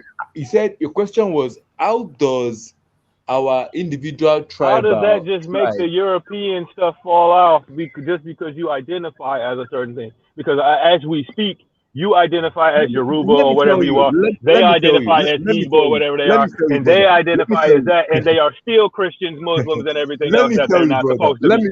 Let me tell you, brother. You see, we Nigerians, do you know what? Because you are a Nigerian, do you know what? How that identifies you? That makes you an English person because you were colonized by the English. Can you see? That makes the Fulani, the Yorubas, the Igbos, the Yorubas, the Yoruba nation. We are more than 70 million. We are more than the English people. I can tell you this. We are more than the Irish. I have We no are more doubt. than... Now, listen, now, if this large amount of people are still behaving like the English because of the name that joined them together was given to them by the English. If the Biafrans are still behaving like the English because the name that joined them together is still English, don't you think it is time we go for revolution like step by step? Now, it is not only language that joins us together and makes us English behaving. How about clothing? in the official place, in the official, if you're looking for work, you can't dress like your tribe there, bro. You have to dress like an Englishman. And then some, when I talk to some youth about this, they will tell me that, oh, Shaka, it's a generally accepted orientation. And that is the problem. They don't understand that there is nothing like generally accepted orientation. Everything we know, everything we must do, must be taught to us by our culture. Fella said something. Fella said that if you go to Korea, the president is the leader, but the president is being taught by the culture. If you go to England, the culture is their teacher. If you go to Saudi Arabia, I mean Russia, he said that even their president learn from their culture. Who do we learn from? You can try to listen to the song. The title of the song is "Teacher, Don't Teach Me Nonsense." Our teacher has been the white people for the past 60 something years. Let's cut that off. Even if we think tribalism will make things worse, I will say that let's go ahead. Because if we go into tribal now, for a person to, okay, do you know that in the church, when you walk into the church, more than 50 percentage of people in that church, when they go back home, they still have a Yoruba god they worship. This is not something I know. Like, you know, there's so many gods in Yoruba. We have the Ifa, we have the Ogun, we have the Oya, we have the Shango. I'm talking about our own God, like the Jesus God. But because of the perception behind this thing that the white man has made, so the white man made us look on our own clothes, make us look on our own God like they are barbarians. Now, do you know that if we claim the Yoruba nation, the man who is going to church because of what his neighbor will think, the woman who is going to mosque because of what his husband is going to think, do you know all this perception will practically reduce? It will practically reduce because from the word Yoruba nation. Do you understand? The people will now start behaving more Yoruba-ish and they will not be shy about it. If you see a Yoruba man who have a tribal mark, they draw it in their face. You know, you see people will be laughing at them. Or you see a Yoruba person who I got a puts on, question. okay, go ahead. Is Yoruba an African word? Of course, So it's an African word. So that's what y'all been calling yourselves for like forever. the Yorubas, they have been existing in fact, as a matter of fact, historically, Yorubas were existing along the river Nile, along the Nile Valley. We according to Professor Eric Clark, the Dean of African Studies, he said that the Yorubas existed along the Nile Valley. We existed at the lower Egypt. We You know, I just always said that, you know, a lot of our people, you know, they migrated, you know, from east, you know. So continue. Yeah, from Egypt, you know, the Yorubas Kemet. actually carried Kemet, yeah, the lower Kemet. The Yorubas actually carried a whole lot of our culture into the upper Kemet. The Yorubas, as a matter of fact, the Yorubas were not far away from the Igbos. Even I'm talking about the BC before Christ. Before Christ, we Yeah. were in the Nile Valley. The Igbos were in the Nile Valley. We were living in peace. And then it's not possible for us to be behaving European because Yoruba nation. Do you get it now? So if we can just go Hmm. back to the way we were doing things, all other things will follow. I rest my case, brother. My whole thing is this: if we're gonna Bella, do you there? something, we can't like. I just don't want to be half stepping. You know what I mean? It ain't gonna make no sense for uh motherfuckers be going to church and then still going home and doing all that. Listen, you either, you know what I mean, worship your You shit or see, you gonna you worship see, their you shit. see no, no, There you ain't see, no point I like of that. I like doing. that, Master. I like that, Master. I said, if you are here in Nigeria, you will see that our problem is deep. It's very deep. Hello? You see, this, can you hear me? Yeah. Can you, this hypocritical behavior of black people going to church, even though they don't really believe in God. I'm telling you that it is the percentage here is up to 70%. And it is because of the public perception. If you go to find a work, they will ask you, are you a Christian or a Muslim? You can't tell them you are a traditionalist. They will pursue you because they believe traditionalists are evil. And that's Which no, exactly no, what I'm saying. So it how do doesn't, we go about it how do doesn't we end there. go about It doesn't end there, brother. how do If you we go find a go work, about uprooting that? what? What you That's ask? exactly what I was saying earlier. You have literal sections of Africa where it is a diehard Muslim country, it is diehard Christian country, where it is diehard. You understand what I'm saying? So how do you go about uprooting that? No, what I'm saying is, among How do you get those people guys, who don't know nothing but Jesus? You understand what I'm saying? Who don't care about nothing but Jesus to just go and worship Ifa? because already Ifa people has its own followers, unlike blacks in America. You know, blacks in But that's America not what might I'm not talking have about. access. That's not what I'm talking about. They might But not that's have not what I'm access to talking the about. Ifa. Exactly. They But might not have access to those things. exactly. But here they Exactly. have access to those things, and because of the orientation from the Europeans, they are now trying to hide them. So if we can agitate as a tribe, those things they are hiding, I'm telling you that those things will come out tall, and it's just a matter of century before Listen, everything normalizes. and this is where we keep getting into like our little thing here. You keep going back to if. Listen, if yes, if I'm asking you how? It take a Because proper not everybody. Listen to me. Not everybody is Ifa. Like you said, you got Ifa followers, but what about the motherfuckers who not?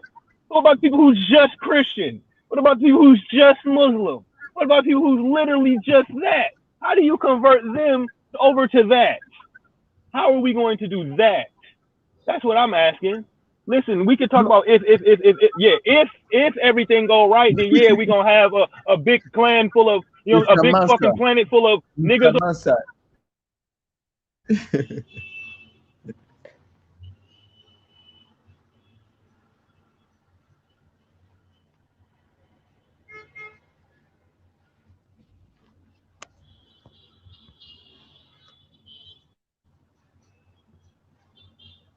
Hello,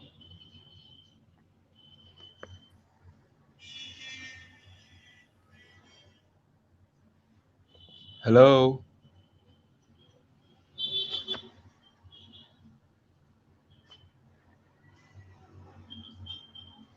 hello. Hello, Master, are you there? yeah, I'm here.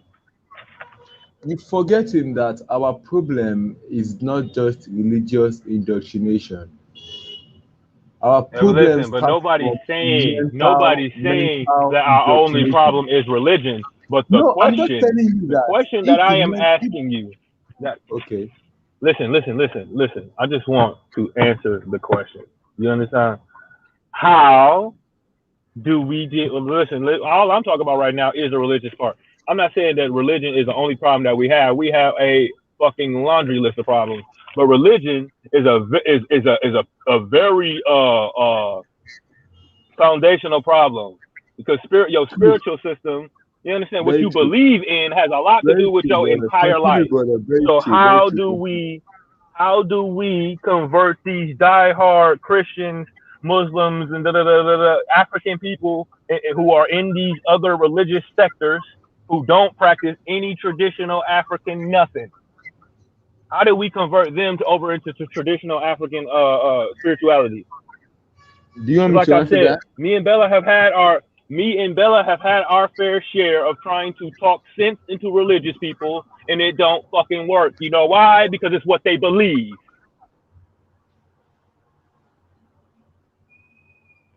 You, you there? You want me to answer your question Yeah, of how we're gonna get yeah. off our but say, first of all, Rome wasn't built in a day, and it's easier to destroy than to rebuild. Now, having said that, yeah, I believe according to Kwame Nkrumah, he said in every group and in every race, the ones who will lead the race out of poverty, slavery, and all forms of mental uh, slavery and all, they are the vanguards, and they are the and those vanguards, they are the African intellectuals. You see, brother, I'm happy that we can be able to identify our problems, because a problem identified is a problem solved. Now that we know that literally, if the Yoruba nation claim its territory, we know that many European orientation will fall off.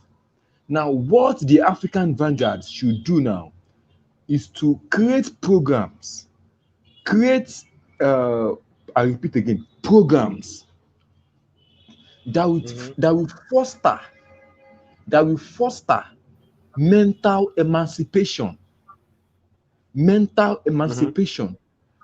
Because if the intellectual vanguard take it upon themselves to enlighten the youth, I have a chess school. The students in my school are between the five, age 5 to age 43 years old. I can tell Hmm. you that the teenagers and the youth among them, 20 something, 30 something, many of them were deep Christians and deep Muslims because of the home and the family they came from. But I started my school 2018, and I can tell you that if you go back to my school now, you see that many of them are already mentally emancipated. They now understand what they call spirituality. Spirituality is making the world a better place for us to live in. It's not by going to the church or going to the mosque. It's about how you behave to the next man. It's about your consciousness of your environment, the consciousness of your people, and how you react to them. How to make your own environment a better place to live in, how to influence, how to change. All these things are now what I taught to them by the grace of God. Now, having explained this to them, they themselves now went ahead to read about so many historians and so many things, and they themselves now found this self-conviction. Now the other now tell the other, and the other tells the other. So programs like that can actually help us emancipate fully, fully. We just have to admit that, whether even me myself, some months ago, say 6 months ago, I never had this orientation. But the fact is that I understand that each and every day is a chance for me to learn and to unlearn. You unlearn so you can learn. And I understood from the fact I'm saying that people are truly ready for revolution. And revolution have to be felt. There are so many tribal loyalties. So if we can use these tribal loyalties, then our programs can find a solid ground to work on. It can. I mean, those people coming out for protest, do you think all of them are traditionalists? Some of them are Christians, some of them are Muslim.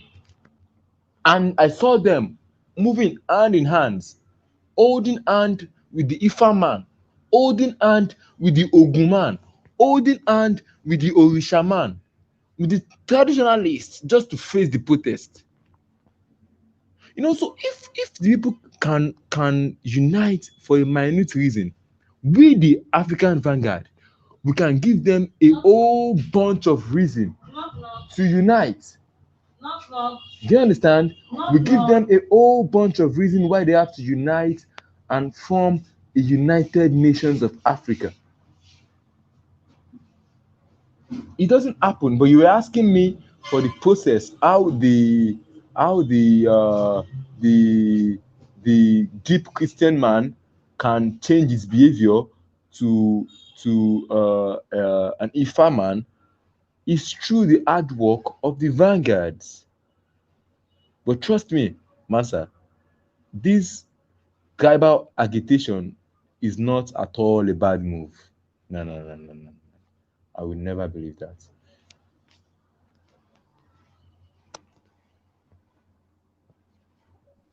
Scene. All right. Your answer. Your answer.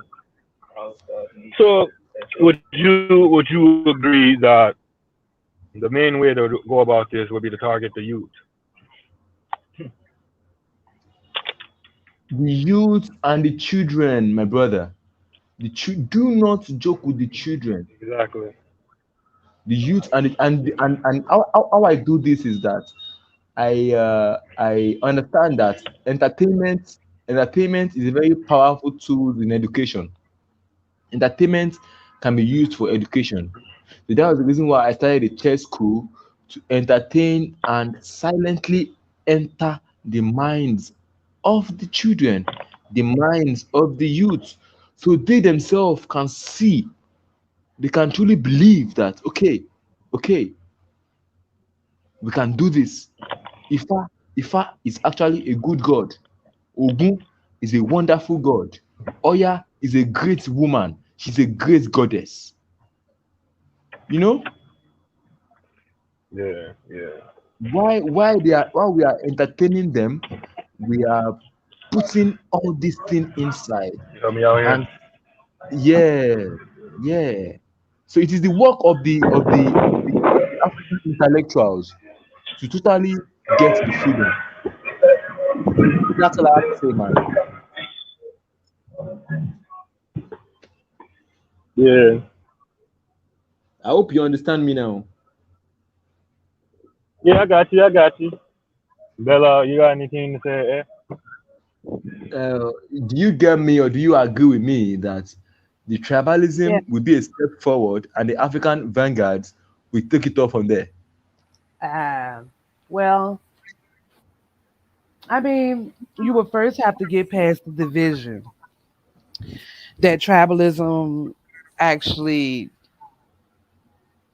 the discord of tribalism, because it's used as a weapon. They've always used our petty differences against us. I am an adamant believer of that. And if you can get people's pride down to see the bigger picture in things, coming together as a global tribe, us coming together as black people, as a race, which I think Yes, it's tribe just a and matter race of would time. go hand, It's just a yes, matter would of go, time. yeah, would go hand in hand. But like Mansa was saying, we too busy fighting each other. We too busy perpetuating those petty differences with each other. Like he said earlier, when he said, like, if you get mad at someone, you're gonna go take it out on the nearest person to you. You're not gonna drive to another neighborhood. And as I was saying earlier myself, we're too caught up in survival and not looking at the bigger picture. Where I've always told my friends and the people in my group that everybody's afraid of sacrifice. And in order for any of these things that we're talking about to take place, we're gonna have to have some sort of self-sacrifice. Motherfuckers gonna have to go hungry. People gonna have to do without a certain amount of things you know, within their means, in order for us to get this thing done. And nobody's willing to do that. No, everybody's afraid of sacrifice, but everybody wants this victory. Everybody's afraid to give up their little comforts that they have in the world, whatever that may be, but everybody wants this victory. Yeah. So how are we supposed to ever get anywhere when people have had a taste of the modern world of TV and the electronics and the shoes and the clothes and the pop culture with being rich and famous, how we ever going to get past that in order to get anything tangible because nobody's going to be willing to give that up. So I just I don't see. I mean, it's everything we're talking about. Excuse me. In theory, sounds real good, but are we going to be able to have a mass of people just say fuck it? I'm gonna give out just to get the bigger picture. That for my people that I'm going to do this and that. I don't think that's ever going to happen. I hate to sound pessimistic, gloomy, or whatever, but the state of things now, we've let this go on too long. Now, I'm not saying we should just say fuck it and give up, but we need to be realistic. We're never, I don't feel like we're ever going to have the numbers that we need to make anything happen tangible. Because every time we get something going, one or two egos or jealousy or misunderstandings get in the way of anything that we try to do. So, I mean, I agree with Very true. a lot of the things that y'all saying, but I'm just being realistic. We just have to get better bills. We have to, but we are never going to see it in this lifetime, and I don't expect it. And yes, we do have to work on the youth, but that goes back again to us being engrossed in survival. Like it's a reason we're the way that we are. They keep us working just like our parents and our parents before them. They keep us working. Well, I know about here. I can talk about here. 5 days a week, 8 to 10 hours a day, and we only got the weekend maybe, depending on the job. While we're at work, our children are being taught by TV, their peers, um, the teachers, and whoever else want to mold them into whoever they want them to be. They keep us busy in survival mode while the next generation is being left out there to fend for themselves. So in order for us to get to the youth, we're gonna have our own schools. We're gonna have to monitor Exactly. what they watch on the TV. Exactly. I'm agreeing with you. Exactly. I never said you anything y'all said was wrong. I'm just bringing it to a perspective. You asked my opinion, We're so gonna have therefore our I'm giving it. programs, TV programs, Yeah. things like that, But who has just the to time for promote that? our Who mentality. who has the time for that? Because you know what happened if you come to most people over here and ask and be like, well, all right, well, I'm trying to start a youth counseling. You know, I need you to take 2 to 3 days out of your day in the afternoon or on the weekends. You know what the average Negro gonna say? The No, best. no, listen. You know what the average Negro over here gonna say? What you gonna say? Well, how much is this paying? What am I getting in return? I understand that. It's a lot of problem, and it's not just a problem of how much is gonna get in return. It's the problem of how even the community is gonna see it. Do you know when I started a church school and I was the only one that started before we became two, before we became 30, I became 40. Every evening, once it is 5 o'clock, the all youths in the area they come together with their chess board, we sit down, say African chess school, everybody say Igiaruwe, we are so organized. They say African chess school maths, say order, balance, you know. We have our maths, like the Usama Trust Step Naira, the ancient African maths. So I was trying to reorientate the youth and all, but the community, the elderly people, they were saying that what am I trying to do? Am I trying to start a cult? Am I trying to start, they gave me the wrong perception. And in their mind, they know that what I'm doing is the right thing. Because I was privileged to go to college. Some youth in the street, they don't have the chance to go to college, but some of them are good mathematicians. They can use that skills on the chessboard. They can use that skills. They were able to believe and to it changed their behavior.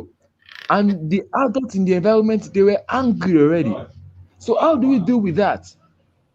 I mean, the lot of problem we have in Africa. If you come out to do a good thing, the people will face you and they will fight you. Yeah, because nobody likes change, or nobody likes anything that looks like change until it's popular. Well, that's the That's why sacrifice. that's why I That's where the call sacrifice comes people in. that's why I call out people bandwagon Negroes, because they'll dispute, they'll criticize, they'll condemn anything that you're trying to do until it's popular with the masses. They want to see somebody else's seed as something before they do it, to make sure, I guess, it's worth their time. I don't know what, for real, for real. So they are, you know, condemn what you doing, but what you think you doing, Negro? Like you said, those old people talking about some, what you trying to start a cult? What you think you doing? You think you better than everybody else? You think you doing this? Oh, what you doing is corny or whack. As soon as it catch on to other people, then they jump on board. Bandwagon Negro. And if we're ever gonna have to step out, if we're ever gonna step out on our own, first of all, you can't let people judge you and let that get to you. And second of all, we got to get off of this bandwagon Negro concept, because no one wants to be innovative unless it's approved, or they get love for it, or they get admiration, or they get money, or they get this and that. Nobody wants to do anything because of just pure passion. Yeah, and I So, did it for pure passion. And they fought me for 2 years. Do you understand? They fought me. They were like, "Am I this young boy? Will you be the one to enlighten us? Will you be the one to tell us how to behave? Will you be the one to tell us the church to go? Will you be the one to tell us the books to read? Will you be the one to tell us what happened before you were born? You know?" yeah. But I did it still. And now the funniest thing now is that those students are enlightened. They've gone back to their school and they've enlightened more people. Well, and that's So wonderful. and so some of the people they enlightened came into our WhatsApp group. And that was how we keep expanding and expanding and expanding. Because, like I said, yeah, you said something, Bella. You said it's about sacrifices. Without sacrifice, there can never be a checkmate on the chessboard. So without Hmm. sacrifice, there can never be no revolution. You're right. You're absolutely right.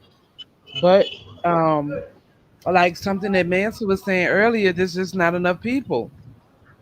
We need millions of people on the same mindset in order for us to ever have anything really tangible. But I also am a firm believer that we've let this thing go so far and so long that anything that we try to do will always be undermined.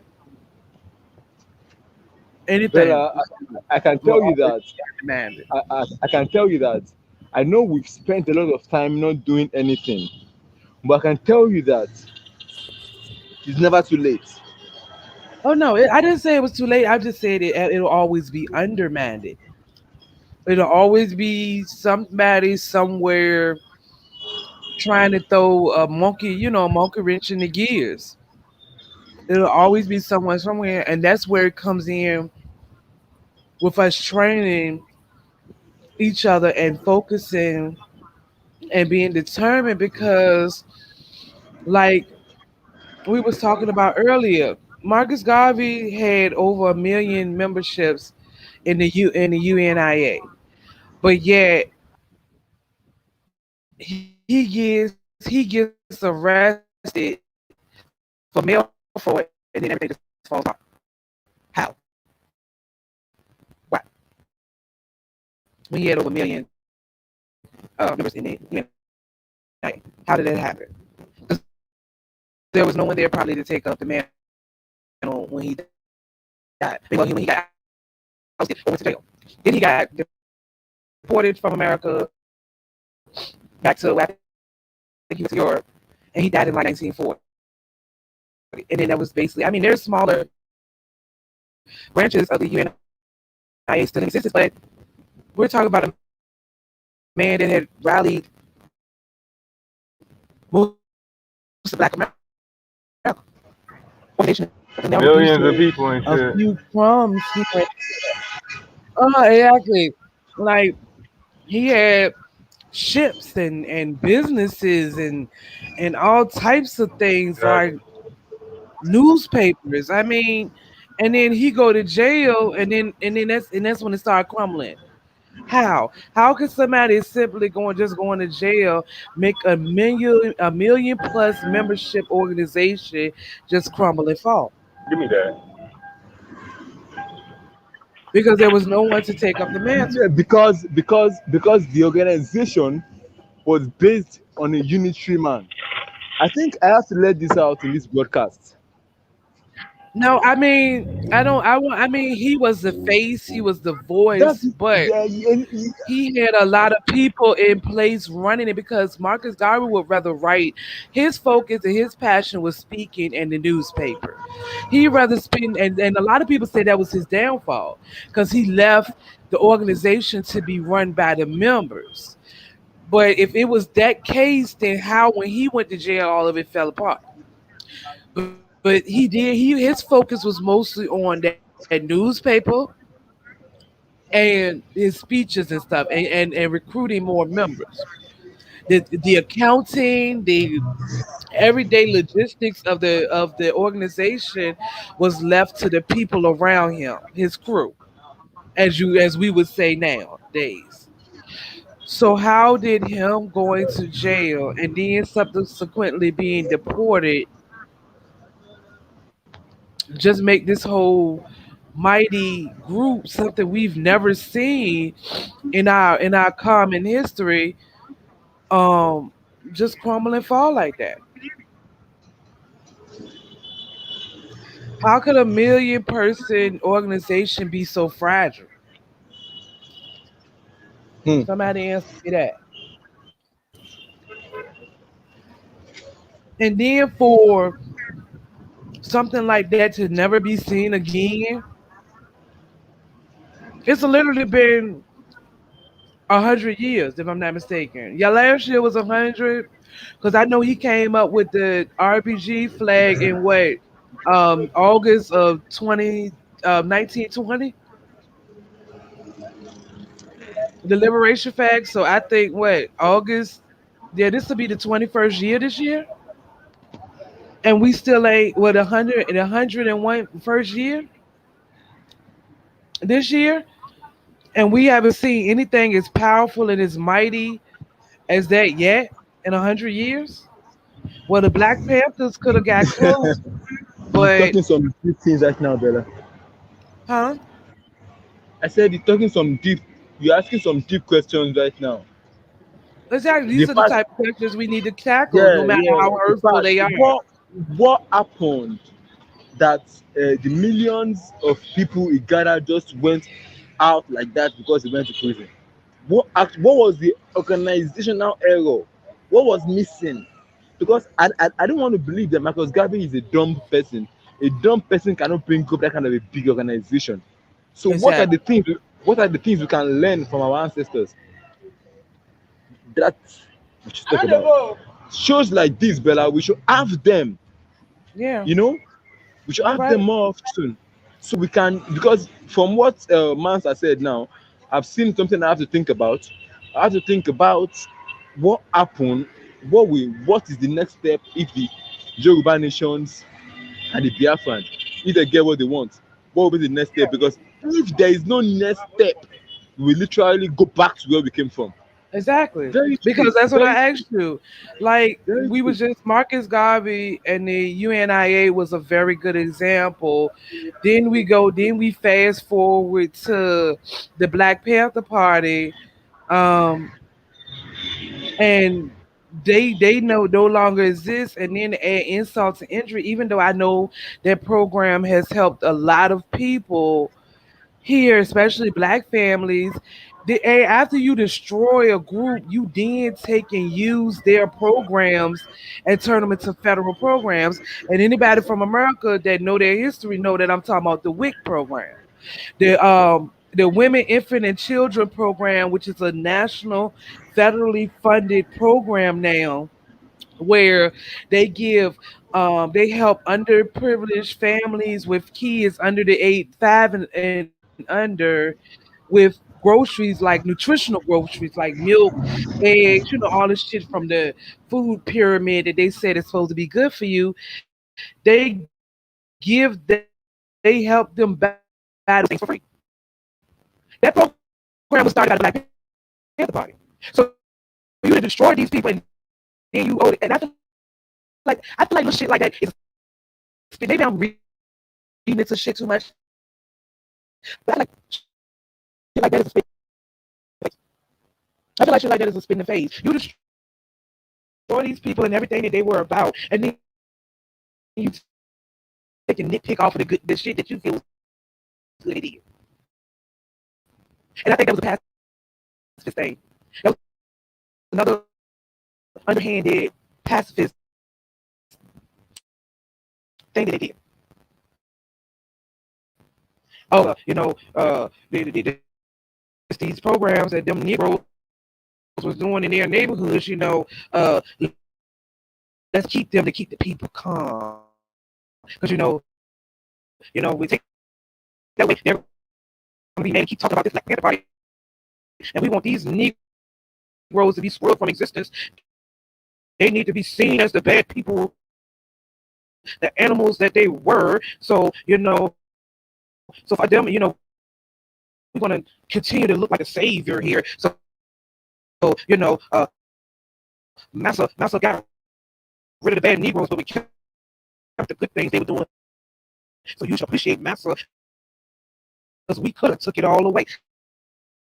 That's the shit that I be talking about. People don't see, and they're like, "Oh well, Val, you grasping for straws, you reaching." But look at our history. Look at the things that these motherfuckers did. How is stuff like that so hard to believe? How is things like that so hard to believe? When we know they literally gave us diseases like the disease experiments just and gave us a disease, lied, told us it was something else, gave people disease, and then just sit back and watch and see what happened. Let's give these Negroes syphilis and sit back and see what happens to them. Like literally. They poison your water and sit back just to see what happened. They poison your food just to sit back and see what happened. We've been subjects of medical experiments since what I know us in the United States, and I'm pretty sure, I could my alpha, they experimented with women in Africa with birth control pill, with birth control. They started the birth control pill although in Puerto Rico. To see what happens. So how is it so far-fetched the things that are being said that are said are so far-fetched, so grasping for straws? I don't understand. I seriously don't understand how that could be looked at as that. I really don't. And people be thinking I'm grasping for straws. But I'm rambling now, so I yield the floor. Anybody else had any other points they want to make?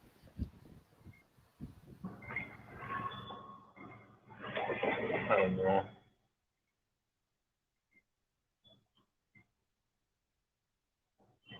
I think we hit a lot of points. Yeah, well, we've hit a lot of points, and it's time for us to close the show. So, anybody got any last remarks? Where do we go from here? What do we do? Where do we go from here? It's like we're starting to see the problem, but where's our solution? Exactly.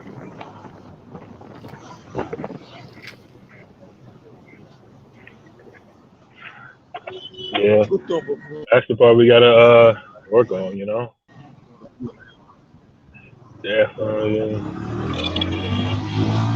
This is why we have to work on. Absolutely. But, you know, like Nancy said, I guess continue to educate.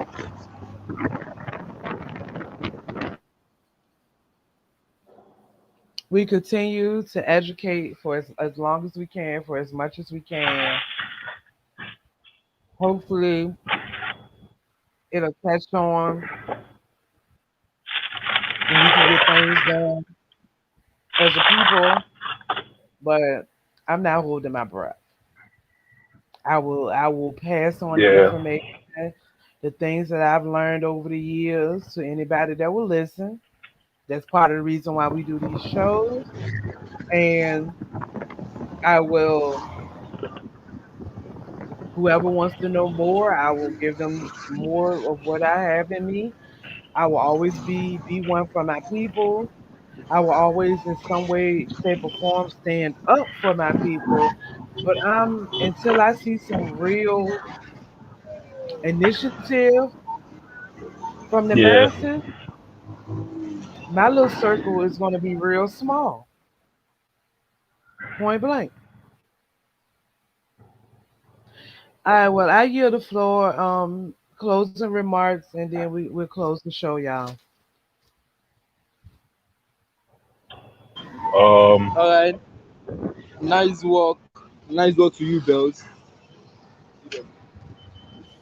Nice work Thank is you. done, Bells. Thank you. I try. All right, man. So you got anything you need to say, baby? um. I think it was a good show. I think we definitely went over a lot of points. I think we could probably even get a part two in pretty soon. To really just kind of go over um just zeroing in on a couple more points on the whole tribalism aspect as far Yeah, as the relationship between Africa and the diaspora, the yeah, similarities, the differences. How can we, I don't want to say assimilate, but relate a lot of our struggles and our actions to the actions of those on the continent, and see if we yeah, could develop well, it's not going to be exact, but a similar strategy. So therefore, we're not going in two totally different directions as far as rectifying the problem yeah, for one people. yeah. You're absolutely right. You're absolutely right. Basically, as you know, I always tell y'all, we don't have to be unified in our thoughts to be unified in our intentions. Yeah. We have to get that intention part down. You know, Yeah. we have to get to a point where those petty differences that we keep talking about, like the pettiness of our, I'm not gonna say it's our nature. Nature, I feel like it's been ingrained in us. We got to get part that Yeah.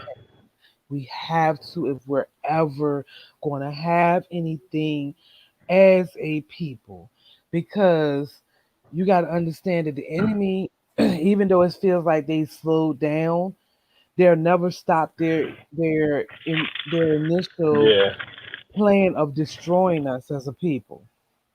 And Absolutely. they've tried so many years to just outright kill us, and they haven't been successful. So Yeah, man. that should let you know that even though they've tried many times and haven't been successful, they're committed to the long haul. They don't care how many years it takes to destroy us. They will find their ways to slowly but surely destroy us. And it's like we don't see that. We don't see that, or we just don't care. Like you said earlier, people, we just don't care. We know we identify as black. For the most part, we're proud of being black, but it's like we don't care that we're black and what it entails in being black or African, or because excuse me, the thing is now on social media, I'm not black, black is a color, blah blah blah, not understanding where the word come from, and why when they happen upon us they called us black. That was because we were literally, a lot of us, the color black. Like I've seen, if people listening to this, if you've never seen a black person, I have seen with my own eyes, and it stunned me. And she was so beautiful, and she was so tall, and it was like my first or second week in college. And the lady, she wasn't a student, she was a worker. She was cleaning up the cafeteria, and I'm in there, to get my little meal or whatever. They sat down. It's my freshman year as a senior in college. I ain't never really been nowhere, seen nothing. And I decided to look up because they had TVs mounted on the wall, and I caught eyes of this woman, and I was just staring because I had never seen anyone actually seen anyone actual color black. And her skin was so smooth, and she was so tall. Like I said, she's beautiful. And she was just there minding her business, cleaning the cafeteria. She's sweeping the floor. And she was sweeping the floor. So, we got it. But anyway, I digress. I want to take it. But anyway, thank you everyone that tuned in. Thank you to everyone that will tune in, and thank you to anyone that will subscribe to our channel. This is Bella the B, and we have our advances of the Kijiji Network, and we would like to wish you a good afternoon, a good evening, and a good night. And stay tuned for what's coming up and what's new with us. Keep an eye out. Peace, love to all our black family. Talk to you later. I'm out. Stay safe, people.